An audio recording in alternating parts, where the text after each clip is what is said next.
ប្រជាធិបតេយ្យឬរបបខ្មែរក្រហមមនុស្សជាង10000នាក់ភាគច្រើនជាយោធានិងកម្មាភិបាលខ្មែរក្រហមដែលជាប់ចោទពីទោសក្បត់បដិវត្តត្រូវបានគេយកមកសម្លាប់នៅវាលពិឃាតជើងឯកនេះ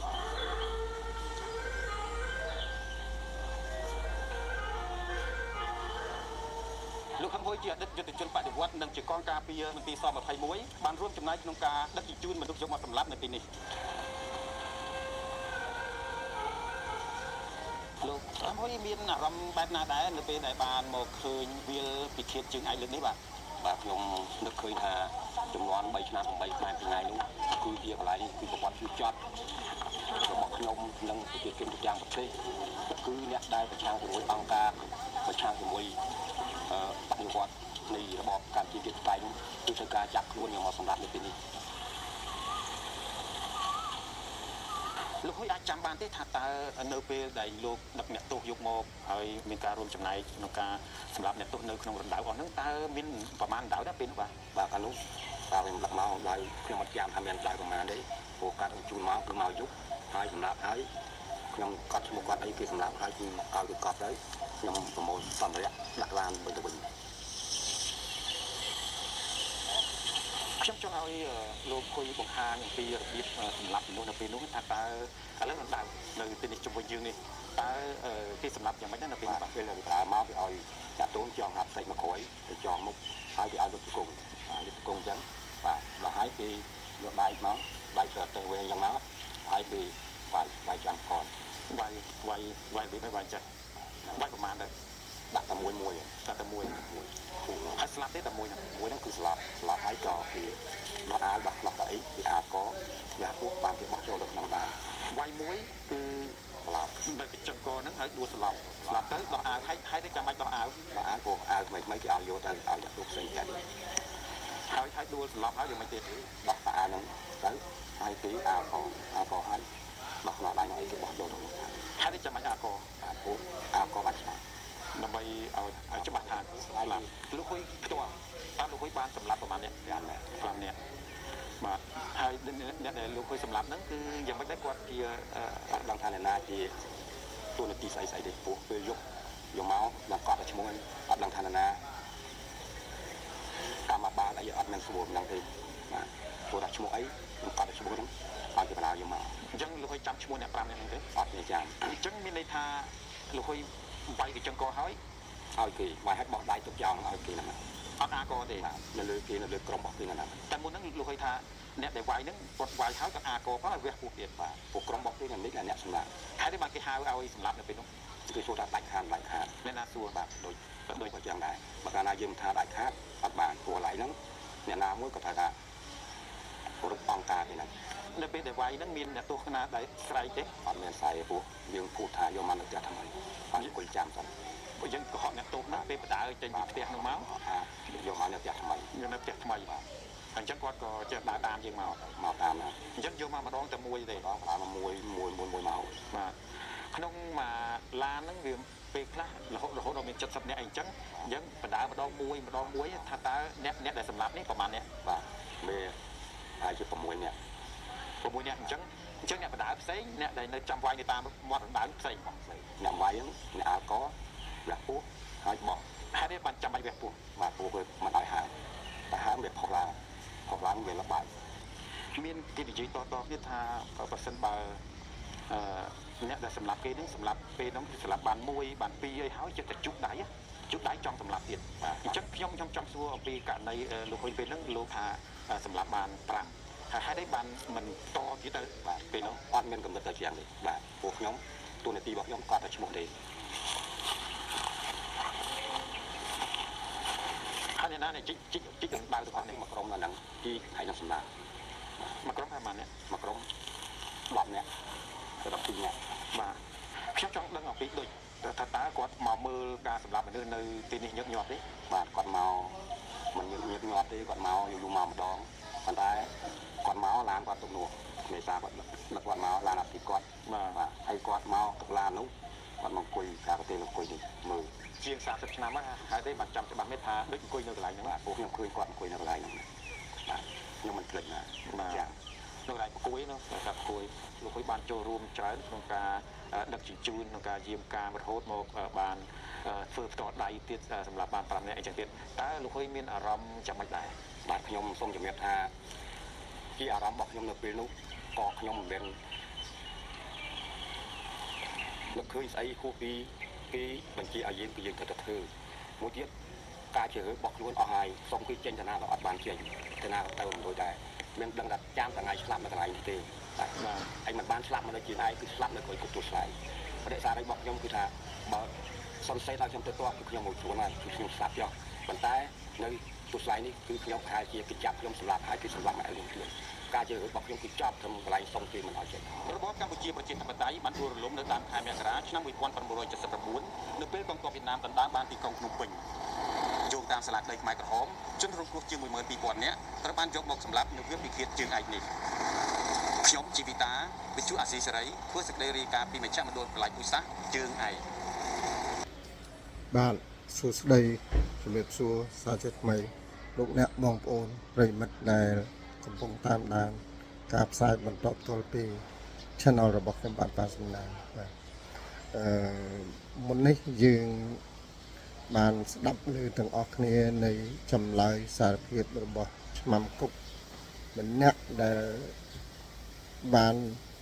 ត្រូវសម្ភាសដោយលោកសំជីវិតាពីវិទ្យុអាស៊ីសេរីកំសារទាំងនោះមានជាអាចគាត់ជាឆ្មាំគុកនៅទួលស្លែងហើយមានភារៈជាអ្នកបញ្ជូនអ្នកទោសចុងក្រោយពីទួលស្លែងមកវាលពិឃាតនៅបឹងជើងឯកបាទនៅក្នុងចម្លើយសារភាពនឹងដែរយើងឃើញមានការចូលរួមពាក់ព័ន្ធជាច្រើននៅក្នុងភារកិច្ចរបស់គាត់ទីមួយគឺគាត់ជាអ្នកដែលដឹកជញ្ជូនអ្នកទោសចុងក្រោយដែលត្រូវចាត់ជាអ្នកដែលត្រូវសម្លាប់ហ្នឹងមកបឹងជើងឯកពីស21ពីគុកទួលស្លែងមកបាទអាហ្នឹងភារកិច្ចទី1ភារកិច្ចទី2គឺការប្រគល់ឈ្មោះជនជាប់ទោសទាំងអស់ហ្នឹងទៅឲ្យអ្នកយាមបន្តនៅឯបឹងជើងឯកនិងកត់ឈ្មោះទុករាយការណ៍ជូនទៅអង្គការហ្នឹងភារកិច្ចទី2ភារកិច្ចទី3ម្ដងម្កាលគាត់ត្រូវបានគេប្រើប្រាស់ឲ្យធ្វើជាឃាតករមានន័យថាគាត់ក៏បានចូលរួមសម្លាប់មនុស្សចំនួន5នាក់ដែរតែគាត់មិនបានចងចាំពីឈ្មោះអំពីនិន្នាការនយោបាយនិងពីឋានៈរបស់អ្នកដែលត្រូវសម្លាប់តាមលោកសំជីវិតានៅក្នុងបទសម្ភាសន៍លោកថានៅបឹងជើងឯកនេះមានមនុស្សប្រមាណជាង10000នាក់ភាគច្រើនជាមន្ត្រីរបស់អង្គការជាទាហានជាថ្នាក់ដឹកនាំរបស់អង្គការដែលអង្គការចាប់យកមកសម្រាប់ចោលនៅបឹងជើងឯកនេះឯងបាទតាមចម្លើយសារភាពឬក៏តាមបទសម្ភាសន៍លោកម្នាក់ដែលជាយោធាឆ្មាំសន្តិសុខគុកហ្នឹងគាត់រៀបរាប់ថាមុនដំបូងដឹកមនុស្សមកដល់បឹងជើងឯកហ្នឹងគាត់ក៏គេដឹកជញ្ជូនយកមករំដៅដោយប្រាប់អ្នកទោសដោយកុហកប្រាប់អ្នកទោសហ្នឹងថាយកទៅចូលរស់នៅកន្លែងថ្មីណាហើយចាប់ផ្ដើមពីកន្លែងចតរថយន្តហ្នឹងម្ដងម្នាក់មកឲ្យអង្គុយនៅមាត់រំដៅដែលរំដៅត្រូវបានជីកហើយស្រេចអ្នកទោសនោះត្រូវចងមុខចងដៃទៅក្រោយនិងរុំមុខមិនឲ្យមើលឃើញដល់មកដល់មាត់រំដៅនោះគេប្រាប់ឲ្យអង្គុយលិតជង្គង់បាទអង្គុយលិតជង្គង់ហើយអ្នកទោសដែលអង្គុយលិតជង្គង់នោះត្រូវបានឃាតករពេជ្ជឃាតយកដែកផ្លូវរទេសគាត់និយាយដែកផ្លូវរទេសបើដែកផ្លូវរទេសនោះប្រហែលជាប៉ុនមេជើងឬធំជាងមេជើងបន្តិចទៅវែងប្រហែលជា1ម៉ែត្រកន្លះ1ម៉ែត្រ8មកបាយចំកញ្ចឹងកបាទលោកអ្នកសម័យមើលយើងគាត់អ្នកទោសនោះអង្គុយនៅមាត់រំដៅលិតជង្គង់នៅមាត់រំដៅហើយបាយមាត់ដែកចំតកពីក្រោយហ្នឹងគឺ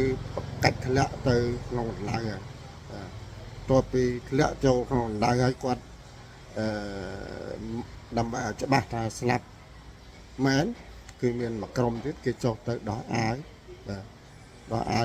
នឹងមាននៅរៀងល្មមដើម្បីឲ្យទៅអ្នកទោសត្រាការជាបន្តហើយតបមកក៏ចាប់អាកណាចាប់លើកឡើងអាកហើយអាកហើយវះពោះហ្នឹងគឺក្នុងគោលបំណងកុំឲ្យសាកសពហ្នឹងវាហើមរីកពេលយើងកប់ពេលគេកប់ទៅវាអាចហើមរីកប្រេះដីអីហ្នឹងទៅអញ្ចឹងគេវះពោះបាទអញ្ចឹងទី1វាយនឹងដៃភ្លើរទេសធំជាងនេះជើងចំមកចឹងកតមកអាកកហើយនឹងវះពោះហើយក៏ទុកសាកសពនឹងចោលទៅស្ថានភាពបែបអញ្ចឹងគឺមានថ្ងៃខ្លះរហូតដល់70-80នាក់នេះតាមបទសម្ភាសន៍របស់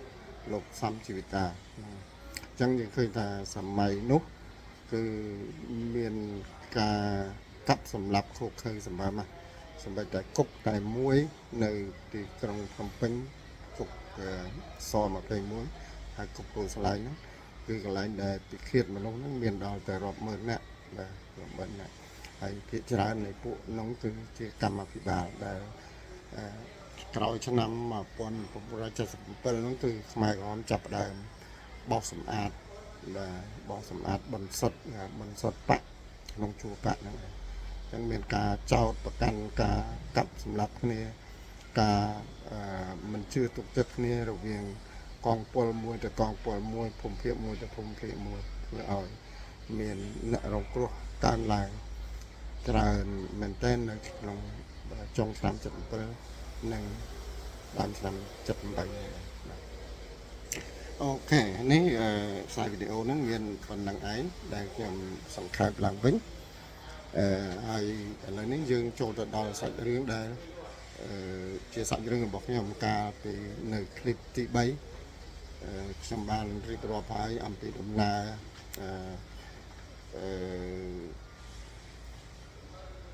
ការកាត់សង្គ្រាមរវាងវៀតណាមនិងកម្ពុជាប្រជាធិបតេយ្យនៅចុងឆ្នាំ77ដើមឆ្នាំ78បាទក្រោយពីការជំនះប្រជាជនយុវនារីចេញមកនៅខេត្តព្រៃវែងស្រុកកំពង់តាបែកមួយរយៈមកអង្គការក៏បានបញ្ជូនក្រុមយុវនារីដែលជាកម្លាំងស្នូកម្លាំងស្រួចហ្នឹងឲ្យមកក្រោយវិញក្រោយពីកងទ័ព4បានចូលមួយរយៈមកដល់ទីក្រុងស្វាយរៀងហើយវាបានដកទ័ពទៅវិញហើយប្រហែលជាមួយខែឬក៏2ខែក្រោយមកគេក៏បានបញ្ជូនក្រុមយុវជនហ្នឹងឲ្យត្រឡប់មកមូលដ្ឋានវិញបាទការបញ្ជូនហ្នឹងมันបានទៅដល់ភូមិឃុំជាមូលដ្ឋានចាស់របស់យើងទេក៏ប៉ុន្តែមកនៅខាងកាច់ស្វាយរៀងគិតទៅបើខ្ញុំគិតទៅវាប្រហែលជា20គីឡូឬក៏25គីឡូទៀតបានទៅដល់ភូមិកំណើតរបស់ខ្ញុំបាទការស្នាក់នៅទីនេះគឺក្នុងគោលបំណងចម្បងទី1គឺការប្រមូលផលស្រូវបាទយើងមកដល់នោះខ្ទង់ជាខែ12ខែ1អីហើយមកប្រមូលផលស្រូវដែលយើងបានធ្វើមុនពេលរត់ចោលមូលដ្ឋាននៅពេលដែលវៀតណាមចូលមកលើកទី1នោះចុងឆ្នាំ77ដើមឆ្នាំ78ហ្នឹងគឺយើងបានរត់ដោយសារសង្គ្រាមរបស់ជាមួយវៀតណាមហ្នឹងដូចខ្ញុំជម្រាបជូនមួយថ្ងៃវៀតណាមវាយបានតែមួយថ្ងៃទេគឺវាយមកដល់ខេត្តស្វាយរៀងមកយកថ្ងៃបាទហើយក្រោយមកគេក៏ដកទ័ពទៅហើយការដកទ័ពទៅបាននាំយកទៅនៅប្រជាពលរដ្ឋខ្មែរយើងមួយចំនួននៅក្នុងនោះមានឪពុកម្ដាយខ្ញុំញាតិមិត្តភ័ក្តិនៅក្នុងស្រុកភូមិហើយក៏មានក្រុមគ្រួសារខ្លះដែលមិនសម្រាប់ចិត្តទៅជាមួយវៀតណាមក៏ត្រឡប់មកមូលដ្ឋានមកក្រោយវិញមកក្រោយមានន័យថាមករកអង្គការបដិវត្តវិញហ្នឹងនៅក្នុងហ្នឹងមានគ្រួសារមួយដែលស្គាល់ខ្ញុំច្បាស់ស្គាល់ឪពុកខ្ញុំច្បាស់គេបានមករាយការណ៍ប្រាប់ថាក្រុមគ្រួសារខ្ញុំនេះហើយនឹងអ្នកដទៃទៀតគេរៀបរាប់ឈ្មោះធ្វើបញ្ជីឈ្មោះហ្នឹងទៅ បានរត់ទៅយួនហើយបានរត់ទៅយួនហើយហេតុការណ៍ទាំងអស់នេះធ្វើឲ្យខ្ញុំមានការព្រួយបារម្ភជាខ្លាំងដោយសារគោលនយោបាយគោលការណ៍ចុងក្រោយរបស់ខ្មែរក្រហមគឺជាគោលការណ៍ដែលដាក់គៀបសង្កត់ចលនាដែលចេះតែនាំគ្នារត់ទៅស្រុកយួនច្រើនពេកនៅចុងឆ្នាំ76ដើមឆ្នាំ77ហ្នឹងពីព្រោះក្រោយពីដំបូងការរត់ទៅស្រុកយួនមិនសូវជាកើតមានទេដោយសារកត្តាផ្សេងតាទី1ហ្នឹងគឺដោយសារតែតំណែងតំណងរវាងយួននិងកម្ពុជាជាតិថាប់តាយពេលនោះមានដាក់ទូតជាមួយគ្នាបើបានដាក់ទូតជាមួយគ្នាការរត់ទៅវាមានផលវិបាកដោយប្រឈមទៅនឹងការចាប់បញ្ជូនត្រឡប់មកឲ្យពួកខ្មែរក្រហមវិញណាហើយក៏មានករណីមួយដែលគេបានចាប់បានយួនបានបញ្ជូនមកហើយគេក៏ចាប់ដង្ហែករណីហ្នឹងដែលផ្សព្វផ្សាយប្រាប់តាមកងចល័តកងយុវជនកងវ័យកណ្ដាលប្រាប់ថារត់ទៅស្រុកយួនហើយយួនចាប់យួនមកវិញការបែបនេះធ្វើឲ្យមិនមានអ្នករត់ទេប៉ុន្តែមកដល់ចុងឆ្នាំ76ដល់ឆ្នាំ77ក្រោយពីមានដំណោះនយោបាយជាមួយវៀតណាមខាងរបបវៀតណាមហើយនឹងរបបកម្ពុជាប្រជាធិបតេយ្យហ្នឹងគឺចលនាការឬបំរាស់ការរត់ចេញពីស្រុកទៅស្រុកយួនហ្នឹងគឺមានការកើនឡើងច្រើនស្ទើរតែគ្រប់ក្រុមគ្រួសារបាទជាពិសេសក្រុមពួកគាត់ដែលជាទាហានជាប៉ូលីសជាគ្រូបង្រៀនជានិស្សិតដែលមិនទាន់ត្រូវបានចាប់ខ្លួនហ្នឹងគឺប្រឹងប្រែងរត់រួចទៅច្រើនដែរបាទក្រោយមកទៀតក៏មានបំរាមយ៉ាងតឹងរ៉ឹងគឺមានន័យថាគោលការណ៍អនុវត្តយ៉ាងតឹងរ៉ឹងនៅតាមមូលដ្ឋានដោយអង្គការកំណត់ថាអ្នកណារត់ចោលក្រុមគ្រួសារគឺអ្នកដែលនៅសេសសល់គឺជាអ្នកទទួលខុសត្រូវមានន័យថាបើកូនរត់ទៅឪពុកជាអ្នកទទួលខុសត្រូវបើប្តីរត់ទៅប្រពន្ធជាអ្នកទទួលខុសត្រូវឬក៏បើប្រពន្ធរត់ទៅប្តីជាអ្នកទទួលខុសត្រូវហើយការទទួលខុសត្រូវនៅទីនេះមានន័យថាគេចាប់ទៅអង្គការលើបញ្ជូនទៅរៀនសូត្រនៅអង្គការលើតែម្ដងដោយអត់មានពិបាកសួរនាំអីឬក៏ជជែកបែបនេះទេបើដឹងថាខ្ញុំរត់ទៅស្រុកយួនយប់មិញគឺថាពេលព្រឹកឡើងហ្នឹងគឺឪពុកខ្ញុំត្រូវបានគេចាប់ឬបងខ្ញុំឬប្អូនខ្ញុំនៅក្នុងបន្ទប់ហ្នឹងត្រូវគេចាប់នេះជាគោលការណ៍ដែលតឹងរឹងបំផុតក្រោយពីមានគ្រួសារមួយដែលរស់នៅជាមួយយួនពេលយួនវាយចូលមកដល់ខេត្តស្វាយរៀងហ្នឹងគាត់មិនសម្រេចចិត្តទៅជាមួយយួនទេគាត់ថយមកក្រោយហ្នឹងគាត់មករាយការណ៍អញ្ចឹងធ្វើឲ្យខ្ញុំប្រឈមជាខ្លាំងជាមួយនឹងគោលការណ៍ថ្មីរបស់ផ្នែកក្រហមបាទហើយនៅពេលនោះគឺខ្ញុំដឹងខ្លួនថាខ្ញុំនៅរងចាំតែថ្ងៃទៅរងចាំតែថ្ងៃទៅនៅពេលហ្នឹងការយាមកាមកាន់តែតឹងរឹងមានន័យថានៅក្នុងក្រុមនីមួយៗគេឲ្យមនុស្សតាមគ្នាមួយក្រុមគេរៀបជា12នាក់ហ្នឹងមានមេក្រុម2នាក់មេក្រុមទាំងអស់3នាក់ក្រុមធំ12នាក់ហ្នឹងហើយនឹងក្រុម6នាក់ហ្នឹងមានមេក្រុម6នាក់ទៀតហើយបន្ទាប់មកក្នុង6នាក់ហ្នឹងគឺត្រូវតាមដានគ្នាតាំងពីការធ្វើការងារតាំងពីការសម្រាកតាំងពីការហូបបាយហូបបបរហ្នឹងរហូតដល់ការចូលដេកនៅក្នុងកន្លែងបន្ទាយត្រូវតាមដានគ្នាសកម្មភាពគ្នាបើពេលយប់ឬក៏ពេលថ្ងៃក៏ដោយបើយើងចង់ចេញទៅបត់ជើងចេញទៅមង្គលគឺយើងត្រូវប្រាប់មេក្រុមយើងឬក៏ប្រាប់មិត្តភ័ក្តិនៅក្នុងសមាជិកក្រុមថាយើងទៅបត់ជើងទៅទឹកត្រូវប្រាប់គេចេញពីធ្វើការមកចូលដេកឬពីដេកត្រូវទៅមង្គលត្រូវប្រាប់ហៅគ្នាយើងដែលនៅទីហ្នឹងប្រាប់បាទម្ដងម្កាលគេក៏ទៅតាមយើងពេលខ្លះគេច្រើនគេមិនសូវទៅដែរព្រោះវាហត់នឿយអស់កម្លាំងខ្លាំងណាស់ប៉ុន្តែគេដឹងការតាមដានបែបតឹងរឹងរបៀបនេះគឺខ្ញុំគ្មានឱកាសទៅរសោះគឺរងចាំតែថ្ងៃណាដែលអង្គការហៅឈ្មោះបាទព្រោះច្បាស់បាទមានមិត្តភ័ក្តិកូនចៅរបស់អ្នកដែលរត់ទៅវៀតណាមខ្ញុំចំនួន2 3នាក់ហ្នឹងគេហៅទៅជាបណ្ដាតែខ្ញុំនេះអត់ទាន់បានហៅទេបាទជាកុសលដែរ ជាភពតំណាងដែលបានសល់ទុកនៅដែរមកដល់វគ្គនេះខ្ញុំចង់ជម្រាបជូនថាតាមរយៈនៃការរាប់អានគ្នាខ្ញុំមិនសូវជាដឹងច្បាស់ប៉ុន្តែអាចនឹងដោយសារតែពុករបស់មេកងម្នាក់នោះគាត់ជាមេកងកមានន័យថាមកភូមិហ្នឹងគឺមានមេកមួយហើយមេកហ្នឹងកាន់3ខក្នុងភូមិហ្នឹងមាន3ខគេកាន់មួយកហ្នឹងហើយមេកហ្នឹងគឺមានអធិពលធំដុំដែរមេកដែលបានជួយខ្ញុំឬក៏ដែលបានដោះខ្ញុំចេញពីគុកកាលពីនៅឯភូមិគាត់បានមកចាត់តាំងខ្ញុំជាថ្មីម្ដងទៀតនៅរស់នៅភូមិតដាច់ហ្នឹងឲ្យខ្ញុំទៅនៅជាមួយកងដឹកជញ្ជូនស្បៀងកងគុតកងស្បៀង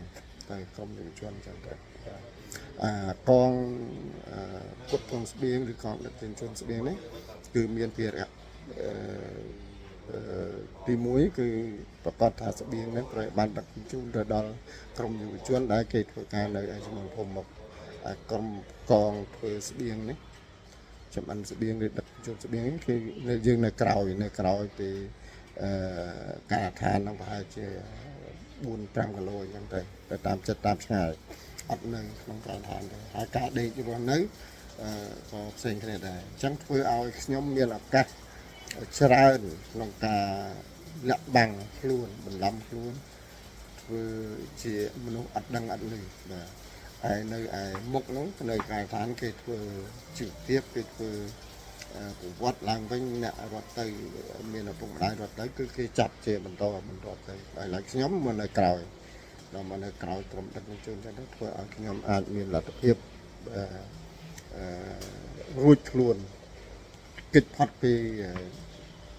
ការចាប់ចងឯកទៅលើគោលការណ៍ទប់ស្កាត់ការរត់ចូលប្រទេសយួនរបស់អង្គការខ្មែរក្រហមនៅឆ្នាំ1978បាទក្រោយពីរស់នៅឯភូមិខ្ញុំនៅឯវត្តឡខាងលិចខាងកាត់ប៉ៃរៀងចម្ងាយប្រហែលជា 5-6 គីឡូផ្លូវកាត់ប្រហែលជា 2 គីឡូដល់ផ្លូវតាមផ្លូវជាតិលេខ 1ប្រហែលជា 4-5 គីឡូហើយការដ្ឋានដែលក្រមយុវជនយុវនារីទៅធ្វើគឺធ្វើនៅឯតដែតភូមិត្រដែតបាទហើយជាឃុំព្រៃធំតាមឬក៏ឃុំតដែតអញ្ចឹងខ្ញុំមិនច្បាស់ប៉ុន្តែស្ថិតនៅក្នុងស្រុកកំពង់រោងបាទយើងធ្វើការនៅទីនោះរហូតប្រហែលជាទុងខែ 5 ខែ 6 បាទអញ្ចឹងពីខែ 12 ដល់ខែ 5 ខែ 6 ហ្នឹងគឺយើងរស់នៅក្នុងឯតដែតប៉ុន្តែប្រជាជនដែលបានគៀឲ្យរត់ចេញពីសម័យដែលយួនវាចូលដល់ស្វាយរៀងបាយចូលដល់ស្វាយរៀងហ្នឹងគឺអត់ប្រឡប់ថយក្រោយវិញទេពួកគាត់រស់នៅម្ដុំខាងក្រៅគូខាងស្រុកស្វាយជ្រុំឬក៏អ្នកខ្លះរហូតទៅដល់ស្រុកកំពង់ត្បែកខេត្តព្រៃវែងបាទពេលដែលគេប្រជុំយុវជននៅពេលហ្នឹងពួកគាត់អត់មកនៅមួយហើយបាទអញ្ចឹងយើងរស់នៅឯដែតហ្នឹងបាន5 ខែ 5 ឬ 6 ខែដល់រដូវវស្សាវិញតែ4 ខែ 5 ខែ 6 ម្ដុំហ្នឹងក៏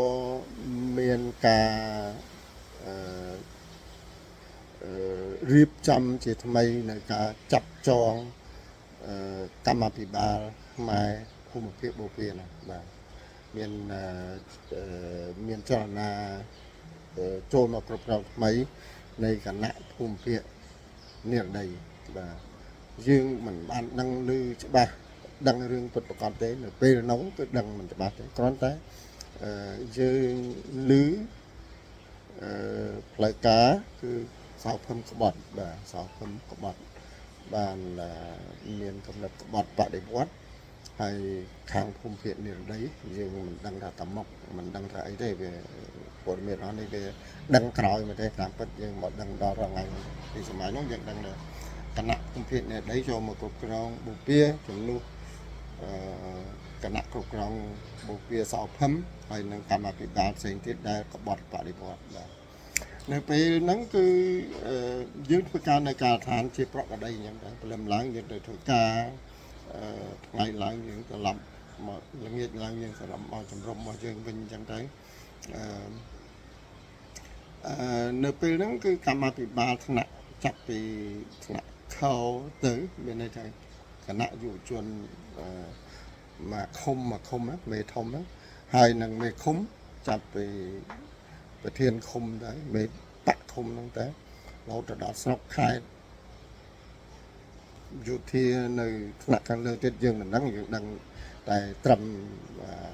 នៅមូលដ្ឋានអានេះខ្ញុំនិយាយអំពីស្ថានភាពជាក់លាក់នៅក្នុងកាលនោះយើងអត់ដឹងទេតែក្រោយមកទេដែលដូចរាល់ថ្ងៃហ្នឹងទៅវាមានព័ត៌មានឯកសារផ្សេងៗយើងក៏ចិត្តតែសិក្សា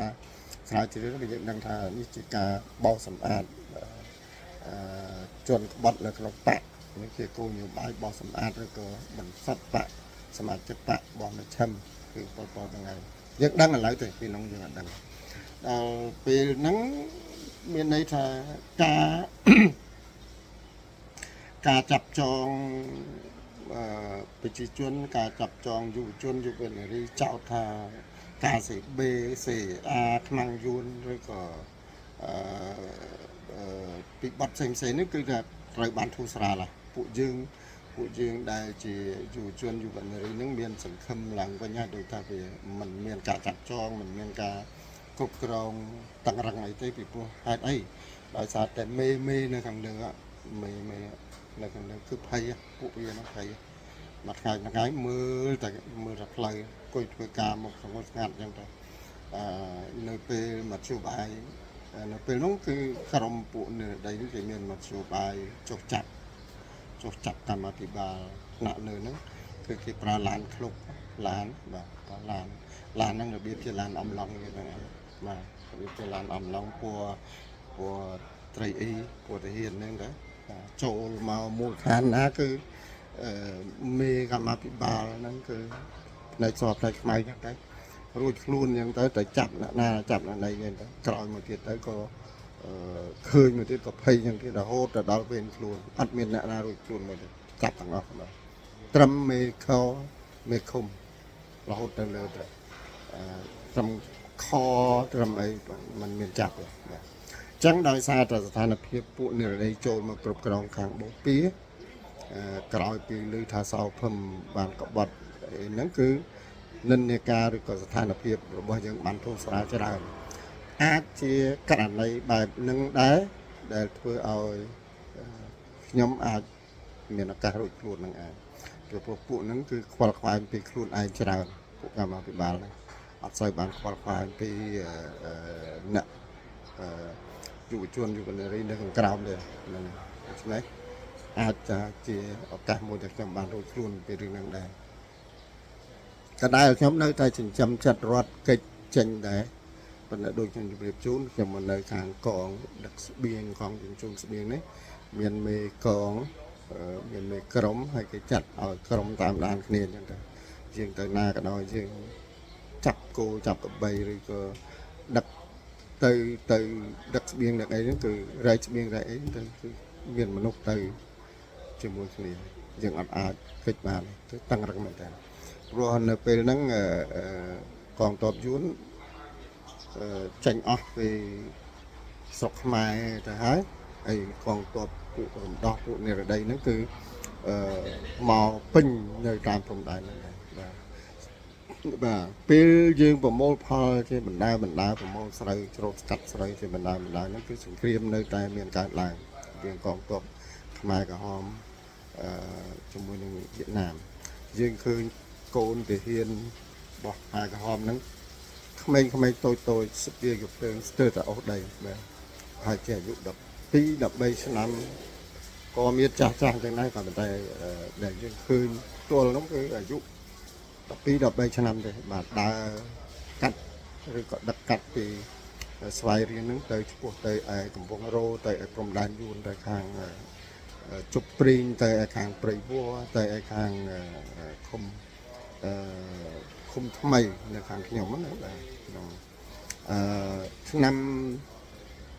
73ហ្នឹងគឺក្រោយពីគេនាំយើងឲ្យទៅប្រមូលផលស្រូវហ្នឹងមានន័យថាយួនចេញហើយយើងចូលទៅប្រមូលផលស្រូវហ្នឹងនៅពេលហ្នឹងយើងមានភារកិច្ចមួយទៀតកើតឡើងគឺមានន័យថាជួយសែងទាហានរបួសទាហានខ្មែរក្រហមណាទាហានរបួសដែលវាយជាមួយពួកយួនខាងត្បូងហ្នឹងនៅពេលហ្នឹងខ្មែរក្រហមហាក់ដូចជាចូលជ្រៅទៅទឹកដីយួនចូលទៅវាយជ្រៅនៅក្នុងទឹកដីយួនដោយសារវាមានការឃោសនាតាមប្រព័ន្ធឃោសនាគឺគេចាក់មីក្រូនៅតាមការដ្ឋានដែលយើងធ្វើការហ្នឹងគឺថាកងទ័ពកម្ពុជាប្រជាធិបតេយ្យដ៏មោះមុតក្លាហានដ៏មហិមាហ្នឹងគឺបានវាយចូលទៅដល់ស្រុកយួនរួតបាក់ទ័ពយួនរត់ចោលសមរភូមិអីហ្នឹងភាសាខ្មែរក្រហមអញ្ចឹងទន្ទឹមនឹងការផ្សព្វផ្សាយហ្នឹងគឺថាយើងត្រូវបានកងចល័តរបស់យើងហ្នឹងត្រូវបានគេប្រើឲ្យទៅជួយសែងរបួសរឿងសែងសពមកក្រោយពីសមរភូមិមកក្រោយក្រុមចល័តនេះអត់បានត្រូវទៅដល់សមរភូមិទេគឺរងចាំនៅពាក់កណ្ដាលផ្លូវអត់ទៅដល់សមរភូមិមកទេពីសមរភូមិមកហ្នឹងគឺមានកងទាហានរបស់ខ្មែរក្រហមហ្នឹងកងទ័ពរបស់ខ្មែរក្រហមហ្នឹងជូនមកដល់ពាក់កណ្ដាលផ្លូវយើងជាកងចល័តត្រូវសែងជាបន្តមកក្រោយមកអ្នកនៅរស់ហ្នឹងគឺទៅរកទៅពេទ្យដែលគេកំណត់ទីតាំងហើយអ្នកដែលស្លាប់ហ្នឹងគឺរកទីទួលមួយដែលត្រូវបញ្ចុះសពជីករណ្ដៅនឹងបញ្ចុះសពនៅឯស្រុកខ្ញុំនៅឯភូមិខ្ញុំហ្នឹងវត្តភ្នំស្រូវឃុំរាជមន្ទីរខេត្តស្វាយរៀងស្រុកមោរខេត្តស្វាយរៀងហ្នឹងគឺជាមូលដ្ឋានកប់សពរបស់ទាហានខ្មែរក្រហមដែរនៅក្នុងវត្តខ្ញុំគឺរណ្ដៅយើងជីករណ្ដៅហើយតបមកយើងកប់សពនៅពេលដែលយើងសែងពួកទាហានដែលត្រូវរបួសឬក៏ទាហានដែលស្លាប់ហ្នឹងពេលខ្លះយើងសែងដល់ទៅ2នាក់មួយរឹងយើងដាក់ដល់2នាក់សាក់សពជាច្រើនអាចនឹង2នាក់ពីព្រោះហេតុអីដូចនិយាយចឹងពួកកូនទាហានទូចស្មីអាយុ13 14ឆ្នាំម្ដុំហ្នឹងទៅធ្វើសង្គ្រាមឲ្យលោកអ្នកគិតទៅមើលក្រុមទាហានដែលមិនមានទទួលបានការវឹកវើក្រុមទាហានដែលមិនបានធ្វើសមហាត់ហើយទៅវាយជាមួយទ័ពយួនដឹងស្រាប់ហ្នឹងវាហានិភ័យប៉ុណ្ណាហើយគ្រោះថ្នាក់នឹងវាកើតប៉ុណ្ណាគឺពលគឺនៅវត្តភ្នំស្រីនឹងរាប់រយធ្នូទាហានធ្នូខ្មោចទាហានពលពតហ្នឹងឯងហើយអ្នករស់ទៅក៏សែងក្រោយទៅខ្ញុំជម្រាបបន្តិចកន្លែងនេះសម្រាប់ក្មួយកូនប្អូនដែលមិនទាន់បានដឹងអំពីថាតើទាហានខ្មែរក្រហមនឹងបង្កើតមកពីណាទាហានខ្មែរក្រហមហ្នឹងគឺសម័យខ្មែរក្រហមនេះយើងជាពលរដ្ឋកម្ពុជាហ្នឹងយើងជាប្រជាជនកម្ពុជាហ្នឹងហើយតាមខ្មែរក្រហមយើងអត់គេបែងចែកសិទ្ធិគ្នាច្បាស់លាស់យើងជាប្រជាជនរំដោះចេញពីរបបលន់នល់ហ្នឹងគេហៅប្រជាជន17មេសាឬប្រជាជនថ្មីហ្នឹងអត់មានសិទ្ធិចូលធ្វើកងទ័ពទេគេអត់រើសយើងទេគេអត់យកយើងអញ្ចឹងគេយកតែកូនចៅអ្នកបដិវត្តឬកូនចៅប្រជាជនចាស់ប្រជាជនអ្នកមូលដ្ឋានពលគឺប្រជាជនដែលរស់នៅជាមួយខ្មែរក្រហមរហូតអត់ដែលរស់នៅជាមួយពួកលន់នល់ដូចខ្ញុំទេគេយកទៅពួកនោះឯងធ្វើទាហានហើយយើងមែនតើនៅយើងមានចិត្តចំណែនដែរចំណែនណាឃើញយូរគេមកជ្រើសរើសទាហានម្ដងពីភូមិពីឃុំយើងចំណែនកូនចៅគេអ្នកមូលដ្ឋានហ្នឹងគេក៏មានឈ្មោះที่គេអបអរសាទរធ្វើពិធីជប់លៀងជញ្ជូជូនដំណើរកងទ័ពជូនដំណើរបងប្អូនសមមិត្តយុវជនមិត្តនារីទៅកងទ័ពយើងអត់មានសិទ្ធិទេប្រជាជនថ្មីឬប្រជាជន17មេសាហ្នឹងអត់មានសិទ្ធិចូលបម្រើកងទ័ពទេបាទហើយបន្ទាប់ពីបានជ្រើសរើសបញ្ចូលទៅក្នុងកងទ័ពហើយហ្នឹងមិនដឹងថាពួកគាត់បានទៅហាត់រៀនហ្វឹកហ្វឺនវិជ្ជាជីវៈជាទាហានហ្នឹងនៅឯណាពិតប្រាកដហ្នឹងខ្ញុំក៏មិនដឹងដែរប៉ុន្តែបើតាមមើលទៅដូចជាមិនទេចាប់រើសទៅរៀនបាញ់រៀនអីទិញទួចអីចឹងទៅក៏បញ្ជូនមកវាយជាមួយយួន ងាប់ច្រើនណាស់បងប្អូនងាប់ច្រើនណាស់សម័យមើលទៅដូចខ្ញុំជម្រាបពីខាងដើមមកយួនវាយតែមួយថ្ងៃមួយយប់មួយថ្ងៃគឺចូលមកដល់ទីក្រុងស្វាយរៀងតែម្ដងបាទចូលមកដល់ស្វាយរៀងរត់ផាកញ៉ាំនៅវាចង់គួរឲ្យចង់អស់សំណើចនឹងទៀតនៅពេលដែលកំពុងតែខ្លួនឯងកំពុងតែរត់បាក់តបក្រែងហ្នឹងណាក្រែងហ្នឹងគឺនៅស្ដាប់បញ្ជុកនៅតែខ្លាំងនៅតែអស់ចាឡោមពត់ទៅហ៊ានយួនចាប់បានទៅហ៊ានយួនស្គមរៃអត់ស្បៀងអាហារទៅហ៊ានយួនត្រូវបានគេដាក់ច្រវាក់កជើងជាមួយនឹងកំភ្លើងដើម្បីកុំឲ្យមនុស្សរត់អីចឹងណាគេហៅហែផ្សាយចុះផ្សាយគេប្រចាំតែខ្លួននេះកំពុងរត់ហើយកំពុងតែរត់បាក់ទាត់ងាយចងាបាទថ្ងៃទីបៃចុងក្រោយហ្នឹងគឺមានឆេះរត់ក្រោះអំសង្ត្រីសម័យហ្នឹងអំសង្ត្រីមួយគ្រឿងនៅខាម្ដុំប្រសោតហ្នឹងបាទខ្ញុំក៏មិនដឹងច្បាស់ថានឹងជាអំសង្ត្រីដែលពួកខ្មែរក្រហមប្រើឬក៏បោះយួនហ្នឹងប៉ុន្តែឃើញមួយគ្រឿងនៅប្រសោតហ្នឹងឆេះអញ្ចឹងត្រឡប់មកវិញអំពីប្រធានបទថាខ្ញុំប្រឈមការប្រឈមរបស់ខ្ញុំជាមួយនឹងគោលការណ៍ទប់ស្កាត់ការរត់ចូលយួនរបស់ខ្មែរក្រហមគឺធ្វើឲ្យខ្ញុំមានការភ័យព្រួយហើយខ្ញុំក៏បានរួចខ្លួនដោយមានស្ថានភាពពីរស្ថានភាពទី1គឺស្ថានភាពដែលបោសសម្អាតពួកក្បត់បូព៌ាពីគណៈមជ្ឈិមនិងពីគណៈភូមិភាគនិរតីធ្វើឲ្យមេខ្មែរក្រហមភ័យស្រុនស្លោនាំឲ្យខ្ញុំអាចរួចខ្លួនហើយនឹងរឿងទី2គឺដោយសារតែការវាយសម្រុករបស់យួនខាងត្បូងយួននៅពីភាគខាងត្បូងនិងភាគកើតមកលើកម្ពុជាធ្វើឲ្យមានការភ័យស្រុនស្លោការចាប់សម្លាប់នៅខាងក្រោមយុវជនយួនរីនឹងត្រូវកាត់បន្ថយចឹងខ្ញុំក៏បានរួចខ្លួនទៅ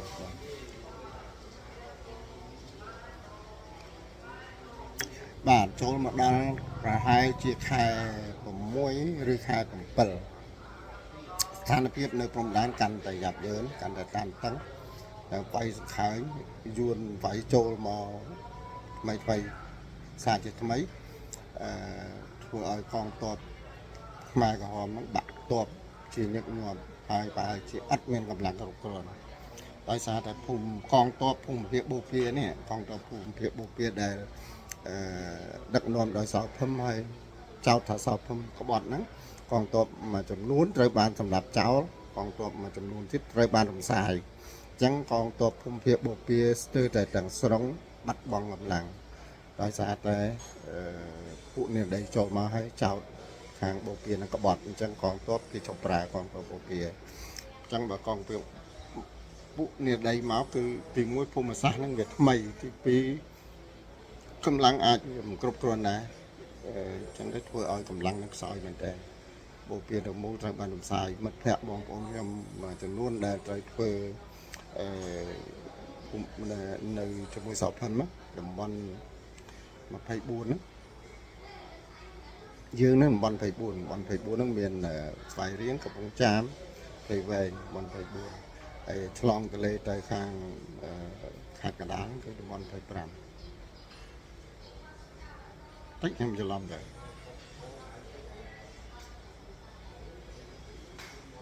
ច្រឡំចុះអត់អីហ្នឹងចាំសិក្សាស្រាវជ្រាវហើយឯកសារឡើយហ្នឹងវាអត់ខ្វះទេអានេះគឺសំខាន់អំពីអ្វីដែលខ្ញុំចងចាំបានពីស្ថានភាពដែលកើតឡើងតលខ្លួនរបស់ខ្ញុំនិងពលរដ្ឋដែលនៅក្នុងសហគមន៍ខ្ញុំត្រឡប់មកវិញក្រោយខែ5ខែ6ខែ7ហ្នឹងម្ដុំហ្នឹងគឺមានការជំលៀសជាថ្មីបាទមានការជំលៀសជាថ្មីពួកយើងត្រូវបានគេជំលៀសឲ្យមកនៅខាងដាច់ស្វាយរៀងទាំងអស់ព្រោះស្ថានភាពនៅសមរភូមិនឹងមានការយ៉ាប់យ៉ឺនអញ្ចឹងក៏ជំលៀសហើយជំលៀសនេះគឺជាការជំលៀសទ្រង់ទ្រាយធំពលរដ្ឋទាំងឡាយដែលនៅក្នុងខេត្តស្វាយរៀងហ្នឹងគឺត្រូវជំលៀសចេញទាំងអស់មានស្រុកកំពង់រោស្រុកចន្ទ្រាស្រុករមៀឯកអាចមកភាគនៅក្នុងស្រុកពោធិ៍សោត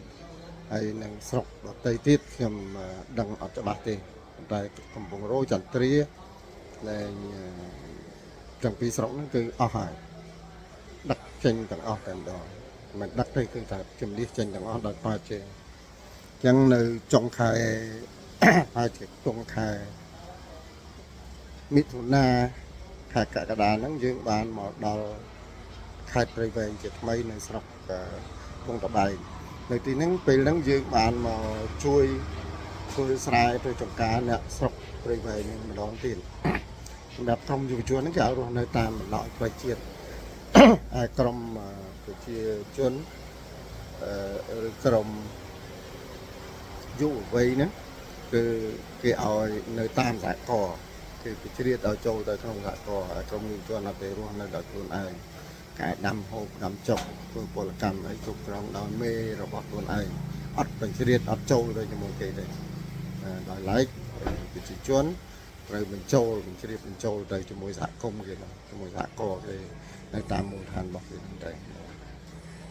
ដល់ពេលហ្នឹងយើងមិនសូវមានតំណាក់តំណងច្រើនផ្ទាល់ពីមេកើយរបស់យើងទេណាពីព្រោះមេកើយហ្នឹងត្រូវបានពួកអ្នកដីចូលចាប់យកទៅអស់អញ្ចឹងការដែលយើងបានដឹងគឺដឹងដោយតិចតួចទេការគ្រប់គ្រងមកយើងហ្នឹងគ្រប់គ្រងតែតិចតួចទេនៅពេលដែលយើងរត់ពីខ្លួនហ្នឹងមានភាពសេរីច្រើនយើងអាចធ្វើអ្វីដែលយើងអាចមានកំណត់ចង់ធ្វើឬមិនចង់ធ្វើហ្នឹងអាចថាយើងមានសេរីភាពច្រើនពេលរត់ហ្នឹងដោយសារតែដូចខ្ញុំជម្រាបមេកងផ្ទាល់របស់យើងត្រូវបានគេចាប់អស់ហើយមេកងធំចាំមេកងតូចហ្នឹងមេកងតូចហ្នឹងមិនសូវជាស្ទុះស្ទាឬក៏តឹងរឹងជាមួយយើងដែលភាពធូររលុងហ្នឹងនាំឲ្យខ្ញុំនេះមានមិត្តភ័ក្តិ3-4នាក់ដែរពួកខ្ញុំហ្នឹងក្រុមអ្នកដឹកជញ្ជូនស្បៀងក្រុមដឹកជញ្ជូនស្បៀងហើយរត់មកក្រោយហ្នឹងគឺនៅក្នុងក្រុមដដែលមានម្នាក់គាត់នៅក្រុមខ្ញុំណាគាត់ជាអ្នកមូលដ្ឋានដែរមិនសូវจะតឹងរឹងប្រហែលទេគាត់លេងគាត់សើចគាត់ស្និទ្ធស្នាលជាមួយយើងអីចឹងដែរមកដល់មកដុំវត្តព្រៃឈរខាងលិចស្វាយរៀងហ្នឹងចូលដល់ខេត្តព្រៃវែងហ្នឹងគាត់វាយគោធ្វើម្ហូបវាយគោស៊ីហ្មងបាទវាយគោមួយស៊ីហើយវាយហ្នឹងស៊ីដឹងតែគ្នាឯងប្រហែលអ្នកហ្នឹងទៅស៊ីមិនអស់ទេកប់ចោលហ្នឹងទៅមានន័យថាវាមានភាពធូររលុងច្រើនពីការគ្រប់គ្រងរបស់មេកើយបាទហើយព័ត៌មានផ្សេងការតម្រង់ទិសឲ្យយើងទៅនេះទៅនោះក៏វាស្ងាត់ដែរក៏ប៉ុន្តែធ្វើជាបែបផែនធំរួមទៅតែម្ដងអញ្ចឹងមកដល់ហ្នឹងគឺយើងមានសិទ្ធិក្នុងការជ្រើសរើសដែរអ៊ំមកថាត្រូវតែចេញពីស្បែករៀងហើយត្រូវតែទៅទិសខាងលិចហើយប៉ុន្តែទៅទិសខាងលិចឆ្ងាយណាយើងអាចទៅជាមួយក្រុមទី1ក្រុមទី2ក្រុមទី3ចឹងបានយើងអាចជ្រើសរើសបាននិយាយគាត់ថាយើងអាចរើសក្រុមគ្រួសារទៅនៅជាមួយក្រុមគ្រួសារក៏បាននៅពេលដែលដឹកជញ្ជូនហ្នឹងទៅជាកងចល័តហ្នឹងគេរំសាយចោលហើយគឺនៅពេលដែលដឹកនៅពេលដែលធ្វើដំណើរដើម្បីឆ្លងកាត់តំបន់ហ្នឹងគឺគេឲ្យយើងជ្រើសរើសគ្រួសារខ្ញុំអត់មានក្រុមគ្រួសារហើយដល់ពេលហ្នឹងជាឱកាសដែរសម្រាប់ខ្ញុំដែរអញ្ចឹងខ្ញុំទៅសុំលោកតាខ្ញុំលោកតាខាងម្ដាយគាត់ជាអ្នកមូលដ្ឋានដែរ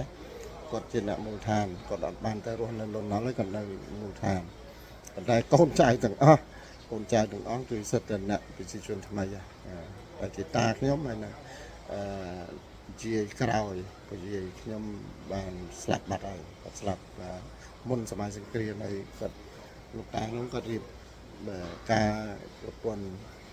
ទី2មកគឺអ្នកមូលដ្ឋានដូចគ្នា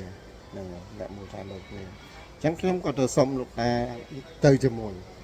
សុំលោកតាទៅចុះឈ្មោះទៅជាមួយគាត់គេដែលមកក្រោយហ្នឹងណាមកទៅនៅទៅណាដឹងអត់ដឹងពិតប្រាកដចុះឈ្មោះដាក់កូនកំព្រាខ្ញុំដាក់កូនកំព្រាលាក់ប្រវត្តិរូបបានទៅពេលហ្នឹងគាត់ទៅពេលចុះឈ្មោះហ្នឹងពួកតែក្រហមកងពួកអ្នកដីហ្នឹងគេមានបញ្ជីមានស្នាមអីគេ chun đây là nhóm cầm lục tà đấy cái đặt máu cái đặt máu không chịu tiêu sọc phiền xoài nó đôi kia đầm bắnนั่นไงยมจะล้ำไปบุญไปทานอาจจะรำบันไปทานว่าไปเลี้ยงไปไว้ไปเลี้ยงไปไว้ของการบันไปบุญยังยืนดูมองบันไปทานเลยการขายกระดาษนั่นไงสกสกเพียนสวายนั่นคือเมียนเลยเกียรติที่มันดังแต่สกนั่งสกมานเลยสกหาสับสกหกสับสกไอ้กี่จังเลยเพียนสวายเลยตอนนี้การจำบ้านเธอmàu nắng màu nơi phùm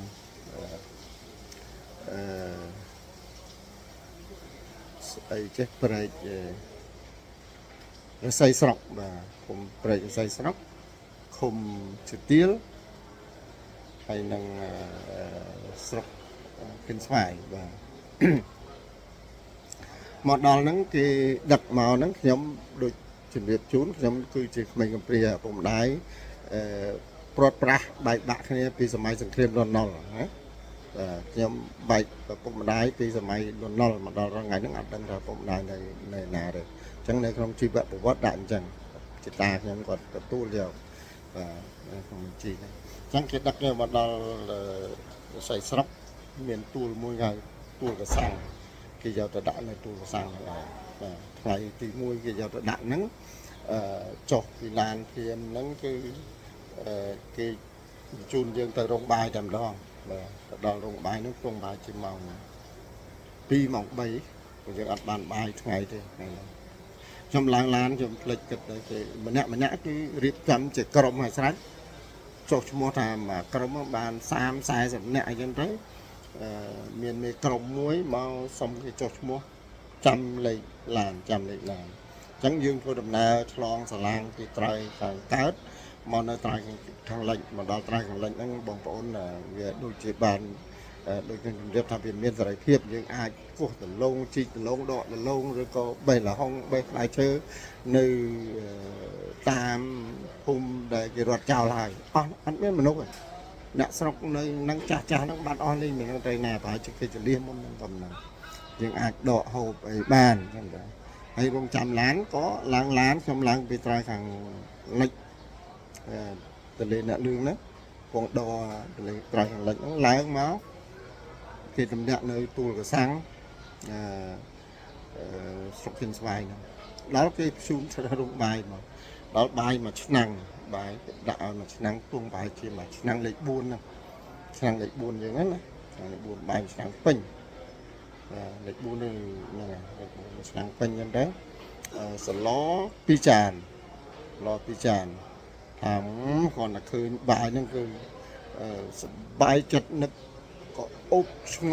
ngôi khăn sờ ló khăn bài nó cứ bên gầm lăng cái ao dân coi mặt tóc buôn nè sờ lo pi tràn mà sờ lo nó cứ sờ lo và hai là không chăm tôi rồi ngày hay mà đo mà cá không tay sờ lo làm bên đá đầm bầy đầm lết có đồ chiên hay nó kia nó sao đi bãi cái đạo mà chức năng lấy buồn nè mà na đã rập nghĩa buồn nè nó on lên bài lên lo pi trà nó on lên kìa nè còn mình bàn xong cái tham rồi có bài chỉ cần tham là mình nè tăng nó pru cho ô tập phần này ru hơi tập bàn mà hô cả hai phần nó ru hơi mà đòn này dù là mình còn mình mau mà dù là mình còn mình bàn màu năng là cao xa nạ sọc nạ phun ghê nè chỉ phải phía cái của ruột nơi xăm rôm này rôm bài miền tóc quỳ trăm trời miền tràn lo miền tràn bài mà nắng ao để buồn nạ thôi quỳ mà tóc năng nó buông nè buồn nạ lo bị chán này bài xuôi mà năng trong trăm ăn rồi hai năng để buồn hai dương hậu có liền trôiពីទទួលទានបាយអស់ហ្នឹងទៅគេក៏ឲ្យយើងទៅតាមមូលដ្ឋាននៅឫស្សីស្រុកពេលហ្នឹងមានផ្ទះនៅសល់ច្រើនមានមនុស្សមិនសូវមានអត់សូវមានមនុស្សណាទេផ្ទះចាស់ផ្ទះ សល់ពីសម័យនរណពីសម័យឆ្នាំ60អញ្ចឹងនៅសល់ច្រើនប៉ុន្តែអត់មានមនុស្សនៅខ្ញុំទីតាខ្ញុំបានទៅចាក់ផ្ទះមួយនៅគឺឲ្យទៅនៅផ្ទះមួយក្បែរអ្នកមកពីនិរដីអ្នកពីមកពីនិរដីក៏ឲ្យគេឲ្យនៅនឹងខ្លះដែរហ្នឹងហើយតាមមួយដែលគាត់រាប់អានជាមួយជីតាខ្ញុំហ្នឹងប្រហែលជាកាលពីឆ្នាំ97 98ហ្នឹងខ្ញុំទៅលេងគាត់ម្ដងហ្នឹងហើយទៅលេងសួរសុខទុក្ខគាត់ម្ដងគាត់នៅមានជីវិតនៅទេចាស់ហើយបាទតាឈ្មោះដូចតាសៀងហ្នឹងរាប់អានជីតាខ្ញុំខ្លាំងណាស់ក្រោយមកគេក៏បំបែកឲ្យយើងទៅធ្វើការតាមរោងតាមក្រុមអញ្ចឹងណាបាទឯក្រុមយុវជនហ្នឹងក៏ទៅតាមក្រុមយុវជនអញ្ចឹងទៅហើយគេសួរខ្ញុំថាកាលនៅបូព៌ាហ្នឹងគេធ្វើអីខ្ញុំថាខ្ញុំនៅកងដឹកជញ្ជូនស្បៀងគេក៏ឲ្យខ្ញុំរទេសគោទៅគោគេគោនៅខាងទន្លេហ្នឹងលិចក្បាលបាទគោមនឹមរទេសមួយ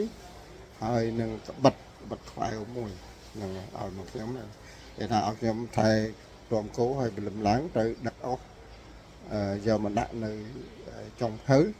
ដឹកអុសដឹកបន្លែយកមកដាក់នៅរោងផ្ទះបាយហើយនឹងដឹកស្បៀងទៅឯការដ្ឋាននៅឯស័យស្រុកបន្លែត្រូវដឹកស្បៀងទៅឲ្យក្រុមយុវជននៅឯស្រែ7បាទគឺពួកគាត់កំពុងតែលើកទំនប់ស្ដារបន្លាយនៅស្រែ7បាទហើយដីនៅស្រែ7បងប្អូនហើយកាប់លើ80 ឡូតដងចប់ណាកាប់មិនមុតទេដីនឹងរឹងណាស់ដីនៅទួល7ណាបាទហើយក៏ម្ដងម្កាលក៏មានប៉ះគ្រាប់មិនទាន់ផ្ទុះនឹងក៏ផ្ទុះស្លាប់នោះស្លាប់អីនឹងនៅស្រែ7ហ្នឹងទៅបាទយើងខ្ញុំមកដល់ហ្នឹងហាក់ដូចជាមានហូបចុកសបោសបាយណានៅក្នុងក្រកងដែលដឹកជញ្ជូនស្បៀងហូបសបោសបាយនៅនេះវាមានពោតវាមានចេកវាមានដំឡូងហើយវាមានដំណាំផ្សេងទៀតនៅស្រុកចំការហ្នឹងគឺវាអត់សូវពិបាកក្នុងការហូបចុកទេក្រុមគ្រួសារជីតាខ្ញុំលោកយាយនឹងមីងហ្នឹងគឺប៉ុន្តែមីងខ្ញុំបានបែកគ្នាទៅនៅកងផ្សេងហើយនៅខ្ញុំនៅធ្វើការនៅកងដឹកស្បៀងហ្នឹងខ្ញុំមកនៅផ្ទះមកដេកនៅផ្ទះដល់ប្រហែលជាមកនៅនឹងបាន2 ខែយើងអត់ដឹងខ្ញុំអត់ដឹងថាគេទៅរកអស់នៅណាព្រោះយើងមិនអ្នកថ្មីប៉ុន្តែមានមេកងមួយនោះដែលគាត់ពិការសង្គ្រាមសម័យនោះហ្នឹងត្រូវគ្រាប់ពិការទៅក៏មកធ្វើជាមេកងដឹកជញ្ជូនស្បៀងទៅគាត់អ្នកចូលចិត្តស្ដាប់រឿងនិទានបាទចូលចិត្តស្ដាប់រឿងនិទានហើយចេះចង់ឲ្យយើងនិយាយមិនដឹងរឿងអីរឿងកុនរឿងខោនអីប៉ុន្តែហើយខ្ញុំជាក្មេងដែលមើលខុនច្រើនដែរចេះក៏ចេះតែនិយាយឲ្យគាត់ស្ដាប់យ៉ាងណាគាត់ចូលចិត្តស្ដាប់គាត់ស្ដាប់ដល់ចឹងទៅគាត់គាត់តែប្រាប់យើងជួនកាលក៏មិនបានទៅធ្វើការទៅទៀតនៅតែជាមួយគាត់ហ្នឹងដល់ពេលមកដឹកអោដឹកអីដឹកគល់ឈើក្រាក់ហ្នឹងយកទៅឲ្យរោងបាយគេទៅបានបាយក្តាំងបានអីមកសម្រាប់ហ្នឹងទៀតទៅដល់ពេលបានដឹកស្បៀងហ្នឹងទៅឲ្យយុវជននៅស្រែ7មកបាទគាត់មកដឹកពោធិវិសកាដឹកអំពៅដឹកដលងដឹកអីហ្នឹងទៅបាទមកដាក់នៅសហគមន៍ការងារនៅកន្លែងហ្នឹងគឺខ្ញុំបានរស់ដោយស្រួលតែម្ដង 3-4 ខែហ្នឹងបាទអញ្ចឹងមកដល់ហ្នឹងទង់ជាខែ7ហើយចូលដល់ប្រហែលជាខែ9ហ្នឹងស្រាប់តែគេបដូរផែនការខ្ញុំត្រូវបានគេឲ្យកែនឲ្យទៅទាំងខ្ញុំទាំងអ្នកផ្សេងទៀតគេរៀបចំក្រុមថ្មីគេឲ្យទៅកាប់ព្រៃឆ្កាធ្វើដីស្រែមុនពេលទឹកចូលហើយយើងខ្ញុំដឹងថាឆ្នាំ78ហ្នឹងឆ្នាំរោងដែរទឹកធំសម័យខ្មែរក្រហម làm chật vậy nó tức lịch lang mình tên phụ xem ấy muốn tức chỗ đó prang nó cái ao trà cặp xài prang nơi băng bằng bó ấy chất vô và sát nó chất đầy nạ lương cặp cặp prey cặp cha nó cặp nó cặp prey bằng bó nó cứ mục dương tay nâng mà chua như thế một cái màu về khoảng sáng năm đây mà chua tới màu tol một mà chua tới cặp ở tol một này là ngày thôi ca nó nóng phải chỉ bây giờ tính dây bây giờ bô này bô đau bây giờ cặp bây giờ riêng mà cặp tới về tol một này là về chụp một này nó cặp đau bô nó bô này nó khăn á bô váy cái biết nàyแต่หมดเราดัดเช็ดดัดมุกมันเรานั่นคือคำเอาเลื่อนนะไปจับสัตว์นั่นนะจับสัตว์นั่งดาวดาวไอ้สบู่ปรีบบ่นะไอ้บ้านtới chia chấm này đối chia thôi caนั่งสบายอดโดยthôi ca ในข้างโบเกียในข้างสบายดีเนี่ยหมดเรานั่นthôi ca สบายไปจีบเป็นสัตว์เป็นเชี่ยมากที่ว่าสลับแต่thôi ca về thái dục lãng dân thôi rung đầy thôi rung nó cứ dân tròn bó dân vào đầm bó nó tròn chỉ bạch lúc nãy đã ăn score đầm bó về phía đôi chia xây thang ngò nó tần mì trứng hay về bả hong ngà đà cái này dân tròn về chỉ bạch chẳng những đã tật nó gần đại ăn lấy tiền hay dân ăn thôi nớ đây nơi đại bạch bó để dân tròn này bó cái bó này đôi chỉ là ngày rồi xây ngò cho cái bạn trong đó ngày trong khói về cặp về gặp ai hái dân tròn dân lãng đây tham đá nó còn bộ này mà dục ngược lãng sạch mình đang thật thức với màu pin cả màu pin nè bắt đằng để dục mình đang này nè sạch ngược lãng tức so ngài cả đào bây giờ làm đòn mưa ăn khơi trong chơi đấy lích ra hai nè làm chặt tầm bảy nó lích ra hai nè nơi cả đào tất cả mong từng cây từng giếng cái conอยู่ชวนnơi cả đào tất nơi nơi chùm rau bằng bao để chùm dây chùm điệp chuột nó ta tròn bao thì bà thấy dân thuê rong nơi này đó thấy được sờ đó bây tất màu kháng liên màu kháng sờ đặc sản nó bị chết thầm vay bằng bài bắt bố để dừng tròn với thì chùm rau này cái nơ mình lại nè chẳng tới còn non kia lấy lọc tròn kia cầm ở kia sạch bài cái này là bài cái hết rất bài cái này hay giống mà mình tán rừng tật rừng ấy này rừng hái mình xài vào cài thì là còn tại ở khai ở pol ấy mình để mình là làm nâng nào được kì đó chẳng đấy còn nôm cái này rót nào thì đào mà ngay vô nghiền bàn mà đào xài một lần cái vì bằng bầm bò ở vì đây là còn bằng bò năng ác nha mà đào xài một lần mình lang mà mình cònแต่มาดอลพุ่งเพลี้ยมยืงลือโซอ่ะไปเรื่องลือโซกับเพลิงดิจ้ะกับเพลิงลือโซครื้อไปจังไงลือโซกับเพลิงมาเพลิงลือโซไปหาจีตวง3-4 กิโลไปยืงตัวลือโซจะมาได้เพลิงพลองทอมลือโซเพลิงพลองสำหรับแต่มาดอลพุ่งเพลี้ยมเขียมก่อนเนี่ยยุบไงนั่นอ่ะมาดอลพุ่งมาไปปรึกลางนั้นคนตะนามาgiúp đau là khâu lắm đầm bay mà đau chị nên nó chị say mà đau nghiệt láng mà đau phúng giúp láng đi nên tiền nó còn lâm láng cái cài phụ xem mà cái cài phụ xem áo đời xa đời nó cái tập cái khang thì nó chẳng thể cũng chỉ vứt sạch cô thành chẳng nó cô ngọt đặt phụ cho hàng không biết là lấy ra đây cô ai đây mà này chẳng cái áo phụ xem con nhà lan tặng nó cứ đó chấm đi cô nó mòn nơi rồi tì tu sản vật phép nè mày với cái tì tu sản vật phép hay mòn nơi ná tì tu sản vật phép nó sẽ ta mòn nơi cái rồi bằng cành mà tu bằng cành nơi cái cái đó vót thì buộc ai này bây giờคนlàm nà từ rong chặt ថៃកើតាមផ្លូវតាខ្មៅហ្នឹងឡើងទៅផ្លូវជាតិលេខ1ហ្នឹងទៅជិតដល់រោងចក្រថៃកើនៅខាងឆ្វេងដៃហ្នឹងគេទូរបស់អង្កាញ់ហ្នឹងគេឃើញគេដាក់ផ្លាកដែរតាខ្ញុំធ្លាប់ចូលទៅដែរតែរាល់ថ្ងៃយើងមើលឡើងស្គាល់អញ្ចឹងគេជំនះឲ្យពួកខ្ញុំនឹងជំនះគោយកមកទូរបស់អង្កាញ់ការជំនះគោមកទូរបស់អង្កាញ់នេះមិនមែនជាកត្តាទី1ដែលពួកខ្ញុំត្រូវតែមកទេមែនទេទៅ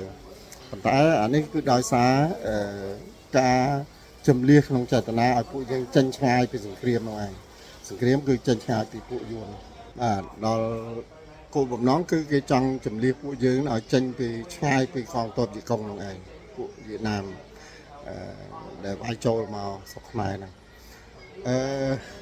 យើងឮក៏ភ្លើងដែលពីទោះហ្នឹងគឺវាយគ្នានៅអ្នកលឿងវាយនៅអ្នកលឿងផ្លោងហ្នឹងគឺនៅអ្នកលឿងខ្ញុំក៏ពួកខ្ញុំត្រូវគេជំនះមកនៅរបស់អង្កាញ់ទូរបស់អង្កាញ់ក្នុងរូបភាពយកគោយកមកដាក់នៅទីទូសុវត្ថិភាពអញ្ចឹងទៅតាមពិតយុវជនរឿងអីយកមកកម្លាំងស្រួចរឿងអីយកមកស្ពាលគោរក្សាគោតាមពិតវាជារឿងដែលគេជំនះឲ្យមកនៅហ្នឹងឯងអញ្ចឹងមកនៅហ្នឹងប្រហែលជា3ខែទឹកស្រកទៅវិញហើយអត់ឲ្យទៅវិញអត់ឲ្យយើងទៅនៅមូលដ្ឋានវិញទៅជាឲ្យយើងធ្វើចំការបាទធ្វើចំការភ្ជួរដីធ្វើចំការនៅហ្នឹងទៅដាំមានគេសម្រុកឲ្យដាំសណ្ដែកបាទអាសណ្ដែកបាយយើងណាបាទដាំសណ្ដែកនៅដីចំពោះក្អែកនៅឯអីវិញទូលអីក៏និយាយមិនហ្នឹងឯងបាទធ្វើចការនៅហ្នឹងប្រហែលជា3-4 ខែទឹកស្រកអត់ឲ្យទៅវិញរបស់អង្កាញ់ហ្នឹងម្ដុំហ្នឹងពួកក្អែកហ្នឹងខ្ញុំអត់ដឹងថានៅចំពោះក្អែកហ្នឹងវាជាគុកធំរបស់ខ្មែរក្រហមពួកក្អែកហ្នឹងតាមពិតជាគុកមួយធំរបស់អាចជាគុកស្រុករបស់ស្រុកគិនស្វាយហ្នឹងផងតាមមើលថ្ងៃមួយខ្ញុំទៅជួធ្វើសដែកហ្នឹងក៏យកគូទៅចងក្រោមដើមឈើជាយវត្តហ្នឹងទៅដល់ពួកសន្តិសុខគេដេញខាត់មកប៉ុន្តែខ្ញុំវាធំខ្លាំងស្អុយចម្លែកមែនតើស្អុយខ្លាំងខ្លាំងគេយកគោទៅចងមកសន្ទុះដែរបានវាពួកកងឡោបកងសន្តិសុខគេហ្នឹងគេមកដេញឲ្យដកចេញទៅវិញស្អុយខ្លាំងស្អុយសាក់សក់ខ្ញុំមិនដឹងថាស្អីគាត់ថាវាស្អុយខ្លាំងមែនតើដល់ក្រោយមកហើយពេលកងតបយួនចូលមកហើយក្រោយថ្ងៃ12មេសាហ្នឹងមិនដឹងដល់អាហ្នឹងគុកធំតើចឹងបានតែធំឡើងស្អុយណាស់ចឹងពួកខ្ញុំនឹងត្រូវទៅនៅនឹងតួរបស់អង្កាញ់ហ្នឹងមានបោះជំរុំយុវជននៅហ្នឹងបាទមកដល់បងកាញ់ហ្នឹងទៀតថាសេរីភាពមានបបោមានគ្រប់គ្រាន់មិនសូវជាបានតឹងរឹងប្រមាណតែមេកងមេក្រុមអីសិតតែពួកនេះដីពួកពីតកែវទៅមកគ្រប់គ្រងហ្នឹងអ្នកមូលដ្ឋានហ្នឹងហាក់ដូចជាមិនជួបទេហើយជាគេចំនេះចេញទៅក្រៅផ្សេងទៀតឬក៏ក្រុមអ្នកមូលដ្ឋានហ្នឹងតិចតួចមិនហ្នឹងប៉ុន្តែមេកងមេក្រុមខ្ញុំហ្នឹងសិតតែពួកតកែវមកពីខេត្តតកែវមកគ្រប់គ្រងធ្វើជាមេកងហ្នឹងមិនដឹងថាថ្មីឬក៏ចាស់ទេមិនសូវជាបានចាប់អារម្មណ៍ពីរឿងក្រោយពីធ្វើចការនៅក្នុងណាយើងបានហូបចុកគ្រប់គ្រាន់ណាកសក្រីអីមិនសូវជាបារម្ភប្រហែលទេពីព្រោះសណ្ដែកចាបាទយើងបានសណ្ដែកនោះអាសណ្ដែកហើយត្រីក៏សម្បូរទៅទៀតខ្ញុំធ្វើឡូបធ្វើក្រងជាឡូបអញ្ចឹងទៅវាទៅដាក់តាមបឹងអស់ហ្នឹងឡូបគាត់ដាក់តុបស្មៅអញ្ចឹងទៅត្រីកថោតាមបាត់ដៃណាត្រីកថោពីសម័យនោះគេមានចាប់ត្រីណាបានជាសាធារណៈណាវាទាល់តែខាងក្រមខាងកងសហគមន៍អីខាងចុងភៅមកចាប់បានមិនពលរដ្ឋគ្រប់គ្នាសិតតែចាប់ត្រីហ្នឹងអញ្ចឹងដល់ពេលទៅធ្វើការនៅនោះយើងមានសេរីភាពច្រើនគឺឡូបធ្វើទ្រូដាក់ត្រីហ្នឹងចូលពេញលើកអត់ចង់រួចទេហើយធ្វើកលៈ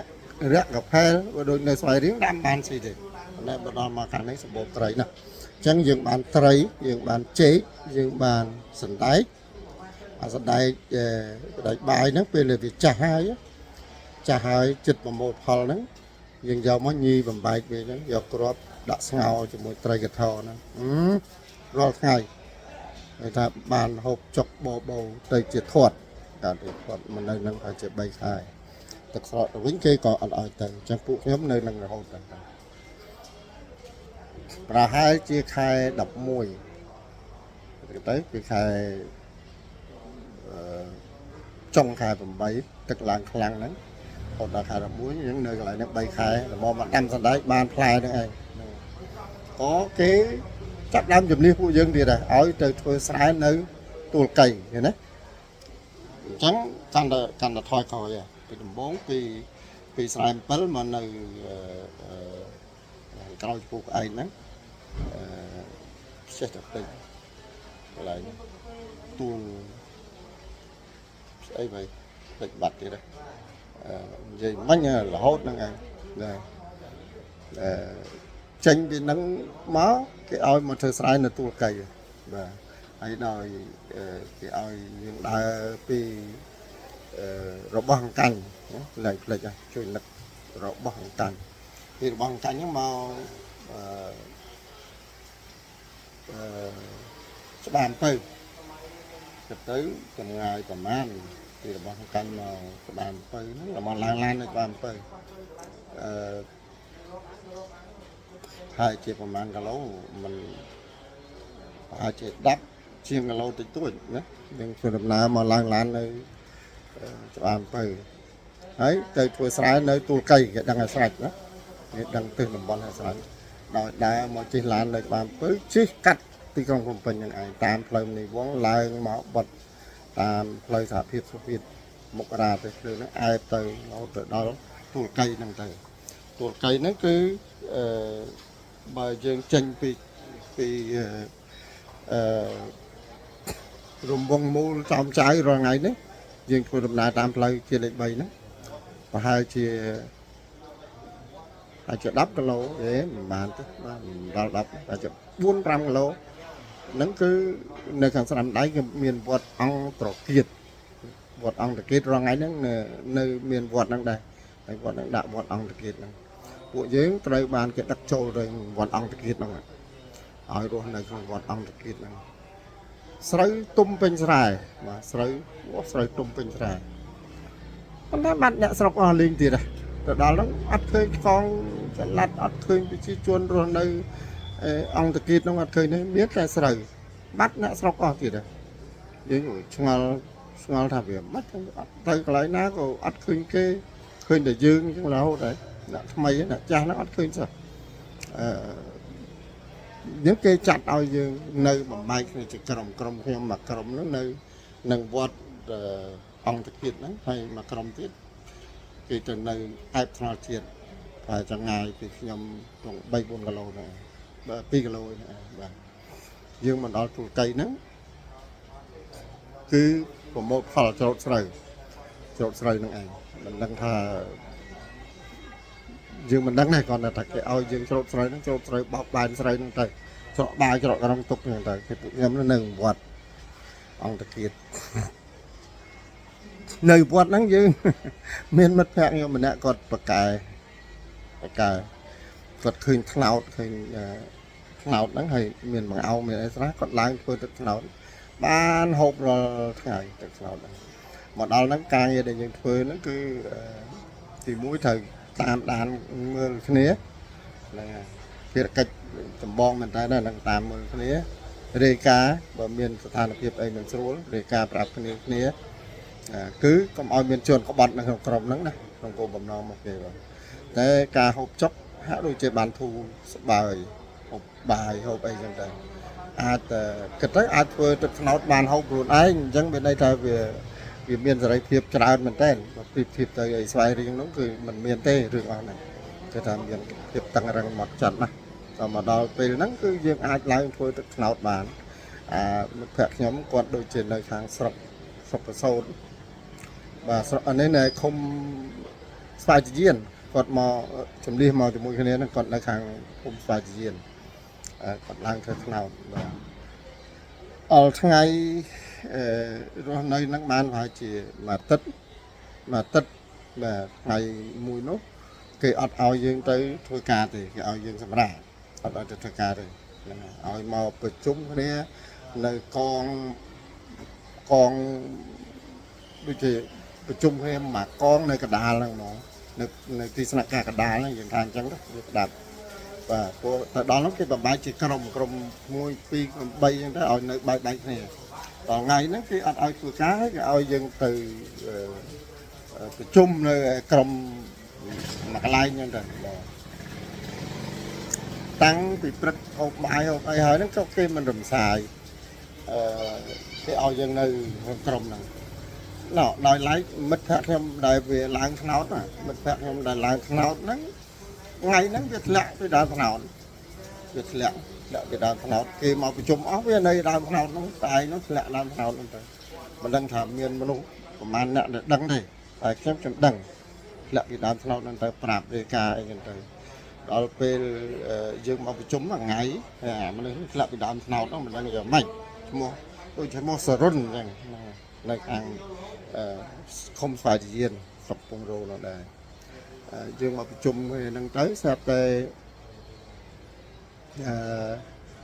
គេអត់រំសាយហូបបាយហូបអីគេអត់រំសាយចុះមិនអញ្ចឹងគេក៏ឲ្យសម្រាប់អីស្រួលមែនស្រាប់តែម៉ោង3គេរៀបចំបាយថ្ងៃត្រង់អស់បាយល្ងាចទៀតហើយរៀបចំបាយពេលល្ងាចទៀតហើយគេមិនដឹងជាសភាពការវាមានការប្រែប្រួលយ៉ាងម៉េចអញ្ចឹងណាម៉ោង3ក៏ហៅបាយជុំគ្នាអញ្ចឹងហើយស្រាប់តែខ្ញុំងាកមកក្រោយលឺសូឡានដឹកទាហានពេញមើលទៅអូសារទាហានជាអូមិត្តយើងបានជ័យជំនះទៅលើខ្មាំងយួនហើយយើងត្រឡប់មកវិញហើយយើងជោគជ័យហើយអញ្ចឹងក៏គេឲ្យយើងរត់ស្រូទៅក្រៅទៅរត់ទៅក្រៅគឺឈរជាប់នឹងចិញ្ចើមថ្នល់ជាតិលេខ3ហ្នឹងខ្ញុំនៅហួសវត្តអង្គតកៀតម្ដុំប្រហែលជាភ្លើងឆេះរទេសតែហ្នឹងឯងយ៉ាងតាមមើលរាល់ថ្ងៃហ្នឹងភ្លើងឆេះរទេសឬកាច់រទេសហ្នឹងខាងត្បូងវត្តអង្គតកៀតតិចទៅចិត្តដល់វត្តនេះចិត្តដល់វត្តគេលក់ខ្វាគោហ្នឹងវត្តអីគេលក់ខ្វាគោចិត្តដល់ហ្នឹងម្ដុំក៏ឆោផ្ទះដៃជាយោចឹងដែរខ្ញុំសង្កេតឃើញចំទាហាននេះមិនទាហានផ្លែក្រហមណាក៏មានមុខកោបហើយពេញឡានហ្នឹងឯងមានឡានមានអូតូប្លង់ដេអត់មានអន្តរជាតិទេឡាននិងអូតូប្លង់ដេមកយើងចេះតែលើកដៃចឹងទៅជាយោមិត្តយើងឆ្នះហើយអីចឹងទៅចេះតែនិយាយចឹងទៅតែមើលមកចំអានេះមុខកោបតាមិនមានខ្មែរហ៊ានយួនមុខកោបក៏ដឹងថាមុខកោបឃើញត្រាក់គេទម្លាក់ត្រាក់មកត្រាក់កូនសភៅក៏ប៉ុនបាត់ដៃហ្នឹងបាទ3 4សន្លឹក2សន្លឹកក៏មានមកផ្ទាំងក៏មានមកខ្ញុំល្វីខ្ញុំយកអាត្រាក់មកដល់បើកមើលទៅឃើញអូជ័យយោរណសេសាមគ្គីសង្គ្រោះជាតិអីចឹងដែរណាដឹកនាំដោយលោកនេះលោកនោះអីចឹងទៅពីសម័យនោះសមមិត្តមិនលោកទេសមមិត្តគេរៀបរាប់នៅក្នុងនោះឯងហើយจะមានថ្នាក់ដឹកនាំមួយចំនួនរាល់ថ្ងៃតែខ្ញុំមិនចាំទេតែគាត់នឹកឃើញថាអូក្រាក់របស់រណសេសាមគ្គីសង្គ្រោះជាតិតាអញ្ចឹងក៏មេកងខ្មែរក្រហមហ្នឹងមេកងសម័យហ្នឹងពួកនេះដីមកហ្នឹងមេកងសាត់មេកំភ្លើងហ្នឹងបាញ់ក្នុងផាំងគាត់រត់បាញ់ហើយគាត់រត់ចេញចូលទៅភូមិស្រែទៅមានអីអាទាហានហ្នឹងវាឈប់ឡានទាហានវៀតណាមឈប់ឡានបាញ់បេតិចងាប់ទៅបាទនឹងងាប់នឹងអីមិនរស់ទេបាញ់បេទៅវាស្កាត់ឆ្អឹងទៅហើយក៏វាបើកឡានមកមុខទៀតមកចូលមកទីក្រុងភ្នំពេញតាមផ្លូវជាតិលេខ3អញ្ចឹងយើងដឹងថាអូនេះយួនដែរក៏គេមេតបដែលមេកងគេរុញយើងខ្ញុំចាច់គៀយើងឲ្យរត់ចូលទៅវាលស្រែបាទរត់ទៅតំណែងអញ្ចឹងទៅខ្ញុំចិញ្ចឹមចិត្តឲ្យស្រាច់ខ្ញុំមិនត្រូវរត់កិច្ចពីយួនទេត្រូវរត់ទៅរយួនរឿងអីរត់កិច្ចពីយួនព្រោះរបបនេះវាធ្វើបាបយើងសម្បើមតែមិនបានដែរវាមានកំភ្លើងតែយើងទីផ្ទះវាអាចបាញ់អញ្ចឹងក៏ទៅជាមួយពួកគេហ្នឹងទៅពីម៉ោង 3 ម៉ោង 4 រសៀលនឹងរហូតទៅដល់យប់ម៉ោង 6 ម៉ោង 7 ខ្ញុំចាំបានយើងទៅដល់យប់ទី1ហ្នឹងគឺទៅដល់នៃរោងចក្រស្ករអំពៅនោះរោងចក្រស្ករអំពៅនៅខេត្តកំពង់ស្ពឺនោះរោងចក្រស្អីនោះរោងចក្រស្ករសអំពៅនោះកំពង់ត្រាំអញ្ចឹងអាចកំពង់ត្រាំអញ្ចឹងរោងចក្រស្ករអំពៅនោះដេកនៅនឹងមួយយប់ដេកនៅនឹងមួយយប់ទៅមុខទៀតគឺចូលទៅដល់នៅស្រុកអរ៉ាល់ហើយបើទៅមុខទៀតខ្ញុំជាមួយនឹងមិត្តភក្តិម្នាក់ទៀតហើយជាចដូនមួយម្នាក់ដែលធ្លាក់ពីលើដើមថ្នោតនោះអ្នកស្រុកជាមួយគ្នាហ្នឹងក៏ជំនុំគ្នាអត់ទេយើងអត់ទៅជាមួយពួកហ្នឹងទេយើងទៅឡប់ថាខោអីរឿងអីថាទៅជាមួយពួកហ្នឹងណាហើយក៏ផ្សព្វគ្នាហើយបានគ្នា3នាក់ខ្ញុំហើយគាត់ហ្នឹងហើយនឹងមានញាតិម្នាក់ទៀតប្រហែលជាញាតិមិត្តរបស់គាត់ហ្នឹងខ្ញុំចាំមិនច្បាស់ទេអញ្ចឹងនាំគ្នា3នាក់ហ្នឹងយើងដើរយឺតនៅពេលដែលគេជំរុញគេពន្លឿនឲ្យយើងទៅលឿនហ្នឹងយើងអត់ទៅលឿនទេយើងដើរយឺតដើរយឺតវាទៅចូលជាមួយកងអ្នករត់អ្នកដតីទៀតអញ្ចឹងទៅគេអត់ស្គាល់យើងគេចិត្តទៅយឺតជាមួយគេអញ្ចឹងទៅមកដល់ទន្ទឹមនឹងខេត្តកំពង់ស្ពឺចិត្តចូលទៅស្រុកអរ៉ាល់ហើយគាត់ថាអត់ទេបត់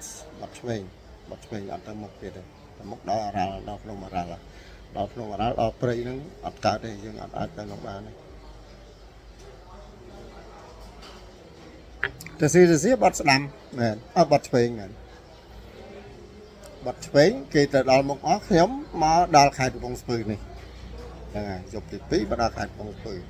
ដេកនៅកំពង់ស្ពឺហ្នឹងមានកមានអីហើយហ្នឹងដល់ពេលហ្នឹងចាប់ដើមរកស្រូវរកខឲ្យដាក់វិចតាមរៀងខ្លួនណាអ្នកណារត់ទៅ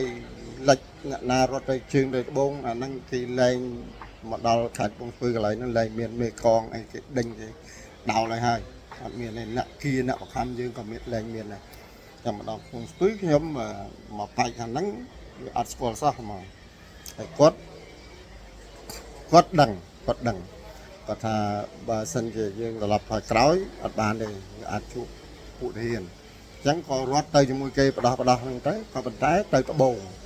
ចេញពីកំពង់ស្ពឺហ្នឹងបត់ត្បូងជាងកើតដើរទៅមិនដឹងទិសមិនដឹងតំបន់នៅណាប៉ុន្តែលែងសូវខ្វល់ពីព្រោះមានស្បៀងវាមានកនៅខ្លួនហើយ3នាក់ទៅណាអត់មានបែកគ្នាទេដំណើរយើងគឺត្រឡប់មកក្រោយវិញអត់ត្រូវរត់ទៅចូលព្រៃដល់យប់ទី3ហ្នឹងដេកនៅកណ្ដាលផ្លូវខ្ញុំចាំមិនច្បាស់ដែរប្រហែលជាស្រុកកងពិសីឬស្រុកអីហ្នឹងឯងតាមអាចនឹងដេកមកគីហើយមកកងពិសីហើយហ្នឹងហើយដល់នៅហ្នឹងអត់ហ៊ានត្រឡប់ទៅក្រោយទៅកើតទេពីព្រោះអ្នកដែលទៅកើតមានតិចមែនតើវាមានអ្នកទៅត្បូងនឹងទៅលិចជើងបើអ្នកមកកើតហ្នឹងគឺថាតិចពូជមែនតើយើងចេះតែចំណាំមើលហើយឃើញមានគេស្ទាក់ដេញយ៉ាងដែរបើយើងដើរមកទៅជួបពួកកងទ័ពអីហ្នឹងថ្លៃរអមអញ្ចឹងគេដេញប៉ុន្តែហ្នឹងជាទ័ពហើយជាទ័ពហ្នឹងជាទូទៅបើវាកាចវាបានច្រឡាប់ហ្មងហើយបើមិនអញ្ចឹងទេវាមិនសូវជាខ្វល់អីប្រហែលទេឬនយោបាយអីហ្នឹងទេហើយអញ្ចឹងក៏មានអ្នកមកកើតតិចតួចអញ្ចឹងយើងនឹងរងចាំរហូតដល់យប់ហើយជាគេងនៅកងវិស័យហ្នឹងប្រហែលជា2ឬ3ថ្ងៃពុំតែរកមើលស្ថានភាពក៏ចូលបានចាប់បានជ្រូកកាប់ជ្រូកនឹងប្រឡាក់ធ្វើផ្អកដាក់តាមស្ពេអាផ្អកជ្រូកនឹងធ្ងន់ហើយចុះយើងសម័យនោះវាឃ្លាននោះទៅបានថ្មីស្ពេអាផ្អកជ្រូកហ្នឹងឯងដាក់អាផ្អកជ្រូកស្ពេអាហ្នឹងធ្ងន់ណាស់គ្មានយកអីទេមានតែកហើយផ្អកជ្រូកហ្នឹងឯងគ្រប់គ្នា3នាក់ហ្នឹងយប់ថ្ងៃមួយហ្នឹងរងចាំដល់ពេលយប់សម្រាប់ចិត្តឲ្យយប់ហ្នឹងយើងចេញដំណើរមកកើតហ្នឹងបដោះខ្លួនមកឲ្យផុតពីពួកខ្មែរក្រហមព្រោះយើងចេញដំណើរមកយប់ខ្ញុំមកដល់កាត់ផ្លូវជាតិលេខ2មកកាត់ផ្លូវជាតិលេខ3ឆ្លងទៅរកផ្លូវជាតិលេខ2ទៅដល់នៃមកដល់ស្រុកកណ្ដាលស្ទឹងទៅមុខទៀតទៅចិត្តទៅហ្នឹងទៅដល់សៀមរាប មកដល់សៀមរាបកទួតយើងខាងបងរំពេញផ្លូវចិត្តលេខ2នេះឯងបាទដេកនៅសៀមរាបហ្នឹងដេកនៅកំពង់កទួតហ្នឹងអូមកដល់ហ្នឹងមនុស្សច្រើនណាមនុស្សច្រើនណាចាប់ដើមធ្វើសាលាចរឆ្វេងឆ្វាចាំនោះដើររោតែមហូបដើររោតែចាប់គោចាប់កបីទេមកដល់ហ្នឹងចាប់អាចចាប់គោចាប់កបីហើយហ្នឹងដល់ពេលមកដល់កំពង់កទួតខ្ញុំ3នាក់ហ្នឹងក៏មានក្បិតអ្នកមួយបាត់ខ្វែវអ្នកមួយបាត់ខ្វែវអង្គហើយនឹងសាច់ជ្រូកផ្អកទៅជ្រូកនោះឯងកាប់ហើយអត់ពីសម័យហ្នឹងគឺគេប្រើបាក់ព្រៃតាណាខ្លាំងណាស់នឹងឈ្នះហ្នឹងមកដល់កំពង់កទួតហ្នឹងមនុស្សលែងមានខ្វែកមកស្វែងឆ្វាយអ្នកដើររកគោរកអ្វីណាអញ្ចឹងពួកខ្ញុំនេះក៏ចាប់ដើមមកជើងគាត់ស្គាល់ភូមិសាស្ត្រច្បាស់គាត់ចាស់ដែរចំណាស់ជាងខ្ញុំ 4-5 ឆ្នាំមកជើងគឺតែមកដល់មកដុំប្រហែលជាមិនចាំច្បាស់ទេស្រាប់តែឃើញហ្វូងកបីនឹងគោឃើញហ្វូង3មកហ្វូងធំហើយវាចេះតែផ្អើលមនុស្សអូផ្អើលណាស់អាហ្វូងគោកបីហ្នឹងផ្អើលណាស់ឃើញយើងទៅវាផ្អើលមនុស្សចេះតែនឹងអាម៉េចពេលតាមធម្មតាកបីគោឃើញមនុស្សវាមិនផ្អើលហើយវាសាំងជាមួយមនុស្សប៉ុន្តែអាមកហ្វូងហ្នឹងផ្អើលហើយតែខ្ញុំចេះតែស៊ីចេះតែថ្នមហ្នឹងដើរទៅពួកម៉ាក់ខ្ញុំវាចាប់បានគោមួយនឹម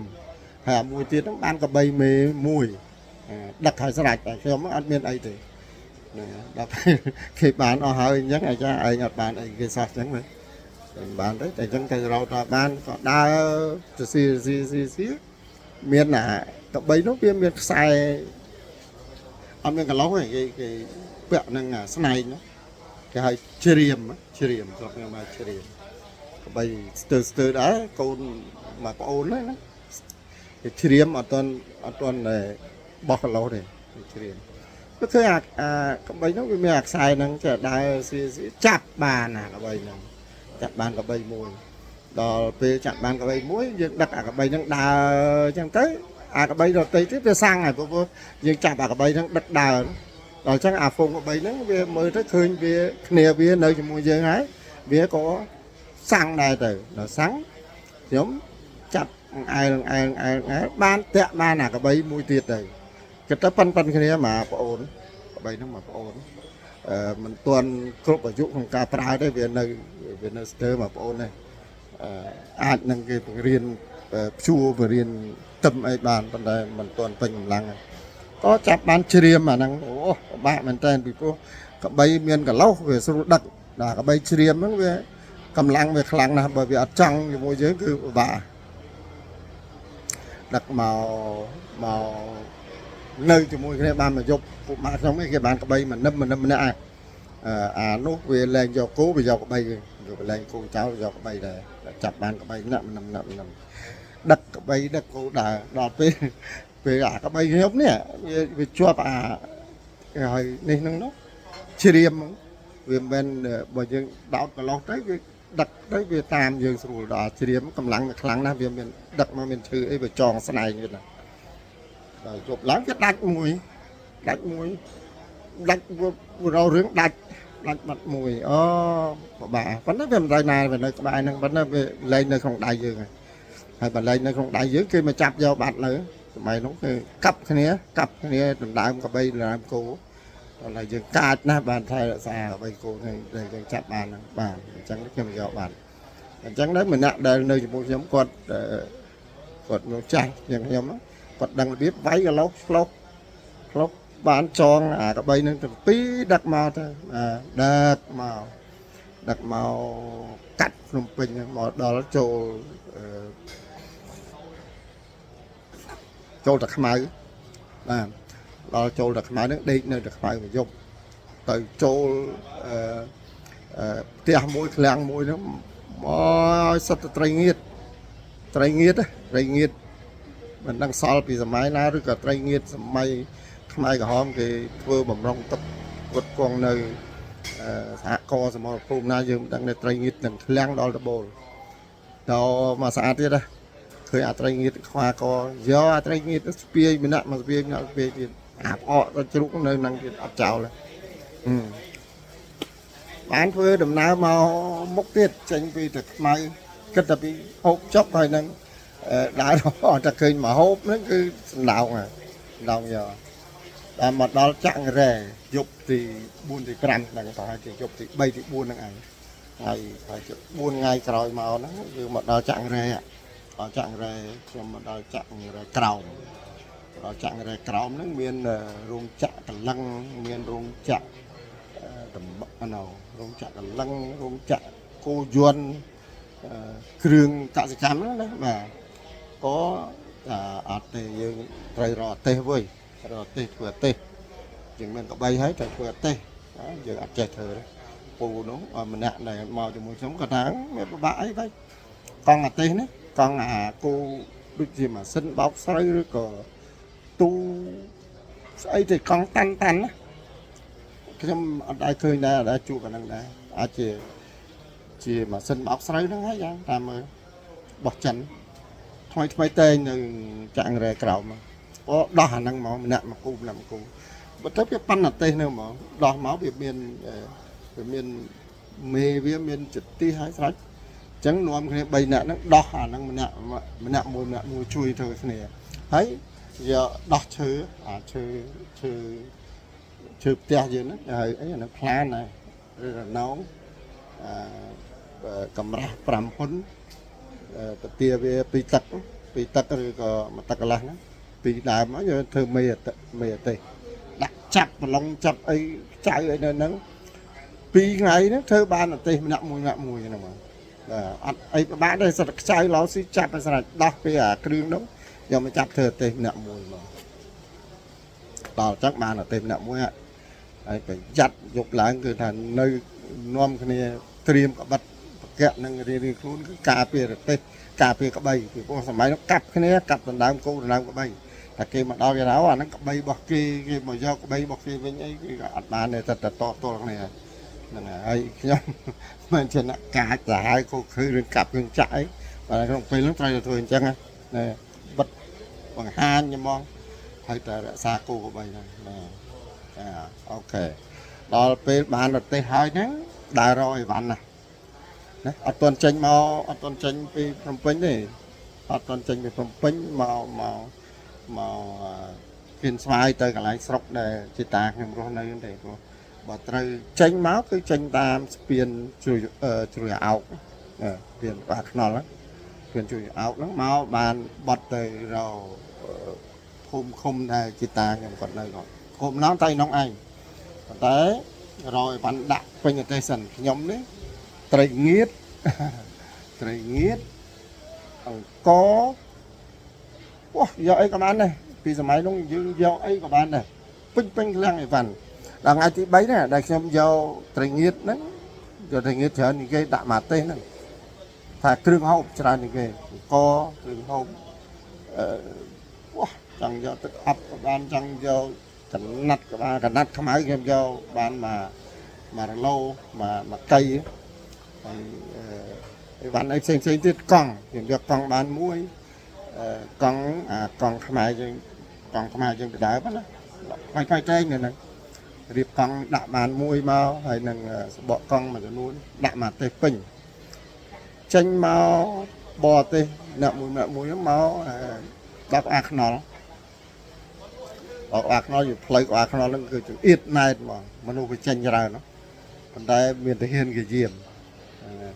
អត់ចូលបានទេតែចេញបានដល់ពេលពួកខ្ញុំបានប្រទេសហ្នឹងហើយគេអត់ឲ្យដឹកអីវ៉ាន់ចេញគេអត់ឲ្យអីវ៉ាន់ចេញគេមើលអីវ៉ាន់យើងអត់ឲ្យអីវ៉ាន់ចេញជាជប៉ុនគេអត់ឲ្យចេញគេចាប់យកអីវ៉ាន់ហ្នឹងអស់លីងយកដកយកអីវ៉ាន់ទម្លាក់យកអីវ៉ាន់ហ្នឹងទម្លាក់ពេញនៅនៃវងមូលក្បាលខ្នល់ហ្នឹងអញ្ចឹងខ្ញុំក៏គិតតាមកើតទេយើងមកដល់អត់បានអីចឹងមិនកើតក៏ទៅម្ដងទៀតត្រឡប់ទៅកិច្ចម្ដងទៀតទៅកន្លែងនឹងម្ដងទៀតឡើងចាំងរ៉ែនអត់ដែរហ្នឹងហើយ chẳng rồi nó bạch từ đó chẳng rồi khảo mấy này được chẳng rồi lên này của văn miền pinh pinh khang này tam chua sang khang thằng nào là miền rất là khang này văn này văn là cái đã tam crom tam này bạc thì đó nó đại văn văn pinh mà tê biết ta phong ra tới một lại bán chút thì hiện vai gom nữa thì hiện yun nâng thì hiện không ai chứ nãy xây làm cái gì chiết ở đây mà nó đây chẳng rồi nó biết hiện diệm vì khoát vì mình ca ấy còn là khoát cùng ao phụ dưỡng dâu văn nâng rồi văn nâng tục đặt ao mạng mật nơi ngọt phôm khóc mai như thế khoát khen như nó phây mà xa chứ phây khang mình về ọt ban ai lính đó đăng đặt này còn nữ phụ mình nè để từ cho một sớm cả ta tới dừng ọt trai ca nơi chuột phụ này còn thế đó xong này còn bây giờ vĩnh dừng nơi chuột này nè dưỡng có tầm ra chất chấm điếc luôn tranh pi à nó lắm này tranh pi cho người ra nữa từ vĩnh món từ các nó vĩnh từ tê nữa miền là tây nghít bản tình tôi ấy là co định tôi score bàn là piêng như đây đó nó ao trình ở tránh giống có trình màu tới tam mà đọt nó lắm bật đâm tay tam lời triệt ai một lên nâng tới đó break pra chẳng à mà break ai cái nó break pra miền rung chạm thực tây cái mùi không à rung chạm thực tây vài cái hôm mà đừng break pra này có chốc nữa đại rò tam phùng tam tiền khơi ai giờ nè đang đây được môเลยban đại bên nhà tên này tới ban chụp pì chắp chụp pì cắt vậy từng chạy kia từng bay từng rôm đã lừa tới chất đào tê hết đằng này có ban là tây nó mà lo tới chụp đôi chỉ bàn chơi bàn khao ấy tàng co mình miền đây rồi mà họ bò tới tháng tới chụp lúc ta trong nơi xây sọc nó có tới nè có tuần kịch đây nè dương tới chụp chung đây là xây sọc ta trong còn ôi bạn con của bây mà nâm măng xa ra con của bây nhá đang này còn bạn của bây đang pra là hốt đó buôn tiền năm coi mà nó có đăng tay na tay này thì không có bảy cái con tay một đào nó cũng dương nơi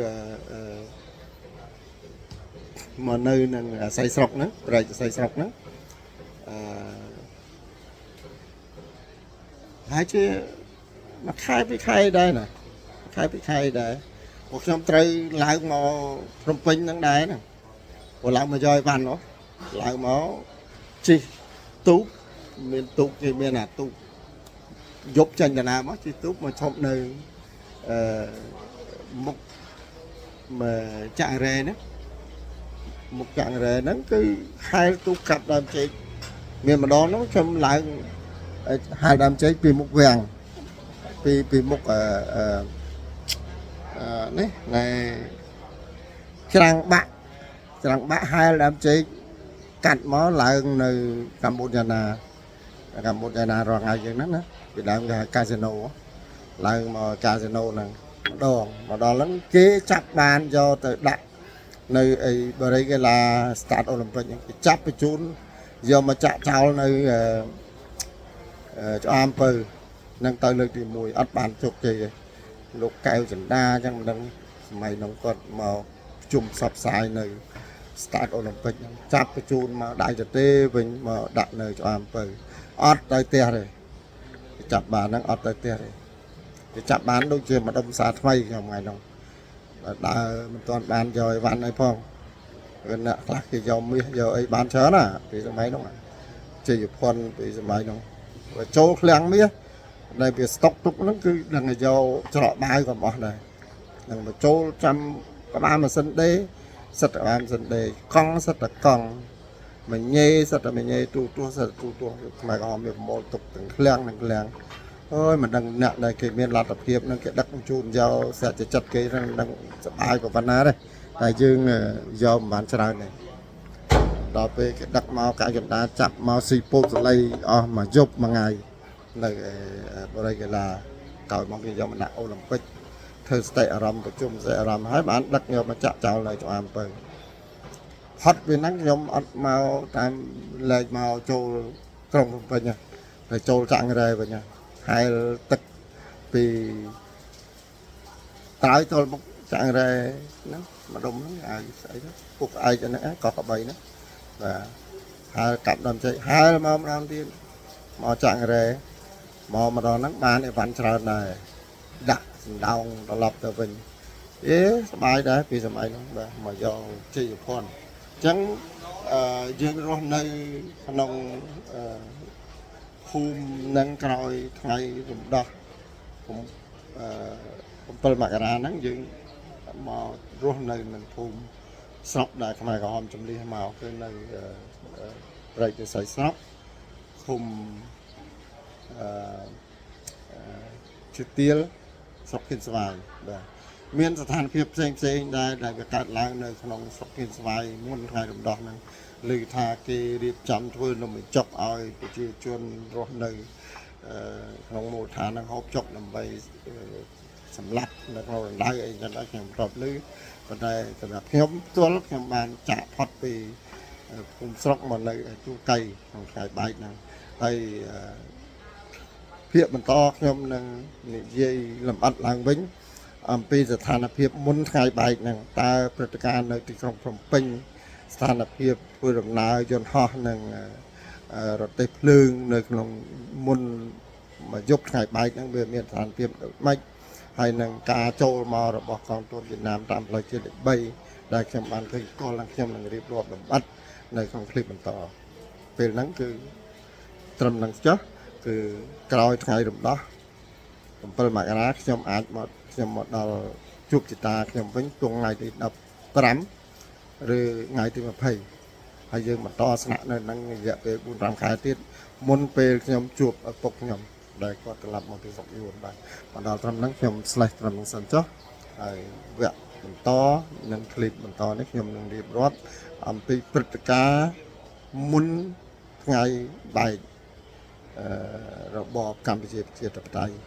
អំពីទស្សនវិជ្ជាតារាងយន្តហោះអំពីទស្សនវិជ្ជាផ្លូវរទេះភ្លើងនៅយប់នឹងព្រោះខ្ញុំនៅទួលកៃនៅវត្តអង្គតាគិតនេះឯងចឹងស្ថានភាពនៅអស់ហ្នឹងអាចលឺច្រើនអាចដឹងច្រើនបាទសូមអរគុណសូមជម្រាបសុលាសូមលោកអ្នកប្រុសស្រីបានប្រកបដោយសេចក្តីសុខសេចក្តីចម្រើនម្ដងទៀតវីដេអូដែលខ្ញុំចាក់ផ្សាយលើកនេះពេលនេះគឺគ្មានគោលបំណងដើម្បីបំរើនិន្នាការនយោបាយឬក៏បង្កើតការស្អប់គុំគួនគ្នាធ្វើឲ្យសង្គមមានការប្រឆាំងគឺក្នុងគោលបំណងតែមួយចែករំលែកបទពិសោធន៍ចែករំលែកព័ត៌មានដែលនៅចងចាំបានទៅឲ្យក្មួយបងប្អូននិងកូនខ្ញុំបានដឹងឮរឿងអស់នេះបាទសូមអរគុណបាទ